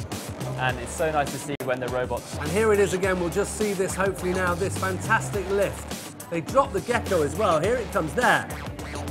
Brilliant. Absolutely lovely the way that gecko just dropped on there. Exactly. So a great run there. And we're just seeing a little bit of it again here, just to let you see. And there it was. So they dropped all of that. And you can see there that the manure and the person's in the room. The bee was on there, and... Yeah, they didn't release that manure either, so they got 20 points from that mission, which is loads on this map, loads. And here it is at the end again. Just fantastic how they lifted that robot. That's a big lump of a robot to lift off there I have to say, when I first saw this map and I first saw that mission, and it said hang a robot off this flimsy bit of Lego, I was like, really? We've actually got that at the front. I can't actually reach it, but at some point what we'll try and do is get Tom, the producer, to just hand me that. Can you hand me the wall that's up there as well? Just that one there, that's it, perfect. Here we go, it'll come in from the side, there we go. So this is the wall that you just saw that. I mean, it's pretty flimsy, isn't it? You know, you can, I don't know if you can see that, but it's not something that you would, I mean, that robot's, you know, this size, and it's come up, lifted itself there, and it's had to weight balance itself, basically. I've seen a few teams actually in practice. I haven't seen it here. What they do is to try and get that weight balance, they actually throw a weight onto the other team's mat, right, to make sure they're not tipping backwards. And that is absolutely fine as long as they're not interfering. Right. So if it went over and smacked the other robot, That's not good. So what was that lovely word you used earlier? This is all about, was it not co-opetition? Co-opetition, that's the word. So that's where co-opetition comes in again. Yeah. Because if you're throwing something over here and it lands on their mat and it ruins their run, so you've got to say to me, you're going to be in that area towards the end. No, I'm not. Great. So that's it. But you know, you can see here that some of the parts are, I mean, not flimsy, because I'm bending it around, and I haven't. Oh, yes, I have. I've just broken it. So we're going to go back live again now. This is 1 minute 45 to go on one of the tables here. Just talk us through what you're seeing now with this team. This is it looks like EDV here. So yeah, I mean, it's again these huge attachments people are using. I mean, I've seen it more and more in the past few years. It used to be that there were quite small height restrictions, and this year there isn't. And so teams have just got huge robots with huge attachments. And they're just really, really pushing that boundary. And it was interesting to see earlier that some of the teams throw things over the side to keep them in straight lines. Yeah. Other teams just use sensors, but it doesn't look like there's a huge amount of sensors on this robot here. Yeah, we can actually see, maybe it's because of that they look to be struggling a little bit, going straight out of base here. Because they're using the wall here as a guide, aren't they? Yeah. So we can just see on the left-hand side of your screens there, right-hand side, I think, for you guys at home. They're just running along it, aren't they? Yeah, just running along that left-hand side. So they're just going to drop all these things into that box, get loads of points from that. It's nice to see how they just drop down there. Over that side over there. Looks like it's a bit stuck, yeah. I think it's got stuck there. So, you know, this looks like it could be a run with just a little bit of finesse now. Maybe tomorrow. It's one of those teams that could go from being down there on the 3rd or 4th page of the points right up there to the top, because they've got a lot of good ideas. And if things do go well, the time doesn't run out as quick, does it? Exactly, yeah. I mean, I think that's what we saw earlier. We saw that team with a lot of time to spare. Perhaps that was just room for error. So if they needed to run a program again, they could. Yeah. And we saw a couple of starts behind the home area there that didn't quite happen for them, and times run out. And you can see, you know, in practice, they probably got that run in every time. Yeah, they just looked so disappointed there, didn't they? And, you know, something happens, something falls off, something doesn't quite go to plan, you're a bit nervous, you put it on, it drops off, and then the next run gets slower, and the next run gets slower, and then it all goes to pieces, and you're disappointed at the end. Yeah, the thing is, it didn't even look like that bad a run. There was a few things that went wrong, they got caught. But, yeah, I mean, they're still scoring good points. So, I mean, I'm sure they'll place about mid-table. We'll just hand that through the picture there. It's one of those amazing things that you can... magic. Just magic. So it looks like the next game actually is coming to the end of our programme today of games, which is amazing. We've managed to bring you quite a lot of those. And so I'm not sure which team we're going to feature, but hopefully we'll bring you the last game. It's coming up shortly. So as soon as we've got that, we'll let you know. So going forward from this, what's your plans for the future then? You've got your GCSEs coming up, is it? I just finished my GCSEs. Just finished them? Yeah, let's hope they went okay. Who really knows, to be honest. Okay, and are you staying at the same school for A-levels? Yes, I am. I'm hoping to... This is what my hopes at the moment. I mean, I'm not saying I know for certain what I want to do. I don't think many people do. But I'm maybe geographical engineering. Geographical engineering. That's what I'm going to call it. We were talking earlier about the vast range of engineering that exists out there. Yeah. I mean, how on earth did you find out about geographical engineering? Well, what is it? I've coined that myself. Oh, have you? So it's a new... You're going to set up a course at university. Well, I know there are courses that I'm pretty sure that's what it's called, but this would involve sustainable energy, so clean energy sources, building stuff to produce energy for future generations and to try and stop CO2 emissions. Because I love engineering, I really do, but I don't think, for me, I would want to go down the computing route and building like robots and all that. I kind of want to use engineering and use my passion for geography and the world and combine them together. And when you were doing your first LEGO League run, what was the theme then? It was senior solutions. Right. So then it was about combining innovative technology with the elderly and trying to help them. So what we designed was something for people with dementia. Right. So when people came up to their door, it would sense who was there. So it looks like we've got our last run of the day here for us on the live feed. We've got 2 minutes 17 left to run, and we're seeing here on table 8, table 7. We've got a couple of teams here. Who we got on the tables? We're just getting this through here. Table 7 is No Fear. They're out over here from Lebanon, which is an amazing journey for them. And we've got Table 8, Master Robot from Romania. So a big shout out to you guys out there. That's No Fear from Lebanon and Master Robot from Romania, 7 and 8. And Table 8 is the Romanians. So here they go. Again, this is 2 small, nimble, great-looking robots here that are flying around the table, doing single mission, 2 mission maybe, and coming back again. I mean, it seems to be working for them. They've got the team on Table 8, I think it's Lebanon, have got that food straight in there, and it's just brilliant. They've got the food by the gorilla. Looks like they're just taking a small change over there and taking more food out. The food does score so many points in this. Sorry, it was Romania, not Lebanon. That's it, Romania on Table 8 there. And here they go again. We're just seeing some close-ups now. They've dropped off some food there into one of the circles, I believe. They're coming over. They're going to grab something here. Delivering yet more food. Delivering food there to the flamingos. Fantastic. Looks like they're going for that cooperation. Yeah, and they've used the same slider lifter mechanism there to do the cooperation. Here they go. That mission was probably initially designed for people to use the yellow lever, and as I said before, people just find loopholes in the rules and they just go, I don't have to do that, I'll just spin it myself. Yeah, and there's nothing to say they couldn't, but they use the levers there, and they use that mechanism upside. So they started off by pushing things around, then they use it to lift, and that's a really good double use there of one thing. It's so efficient to use the same thing for different uses. And this is a gecko drop, I believe. They're using that same mechanism again, which is the kind of levers on the front, but they put them right up in the air. They've attached the gecko, and they're going to drop that, and they've only got 26 seconds. You can see the other guy there in the background getting excited, but I mean, you know, my heart goes out to the guy there on the left. He was just so calm. Yeah. He's dropped that in. He's nudged it into place. Superb. He's bounced over that. Again, like another thing with the rules is they can have the shark tank over the box. It doesn't need to be directly on the mat, and you can still score the point for it. Now he's just gone a little bit wrong there, and it's trashed everything else. Now, having knocked some stuff out of the circles there, will that then go again?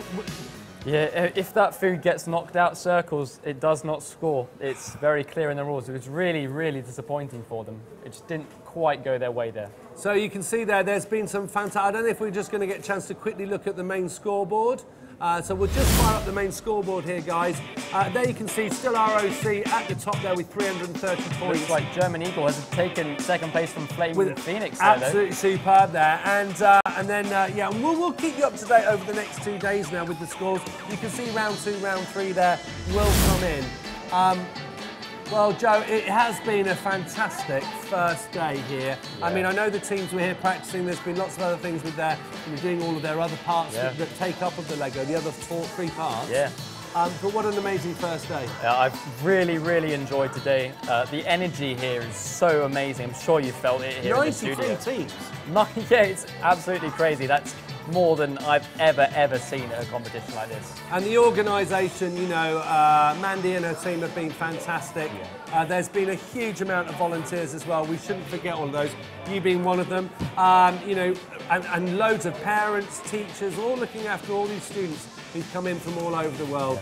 So, guys out there who've been watching us live, thank you very much. All over the world, thank you for dropping in. We've had a huge audience right around the world. We'll be back tomorrow, same time, I believe, to start again. Show you all of the tables that we can throughout the day and keep you up to date with the scores. Really appreciate you dropping in. And from Joe and me here in the studio, thank you and have a great evening.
anytime.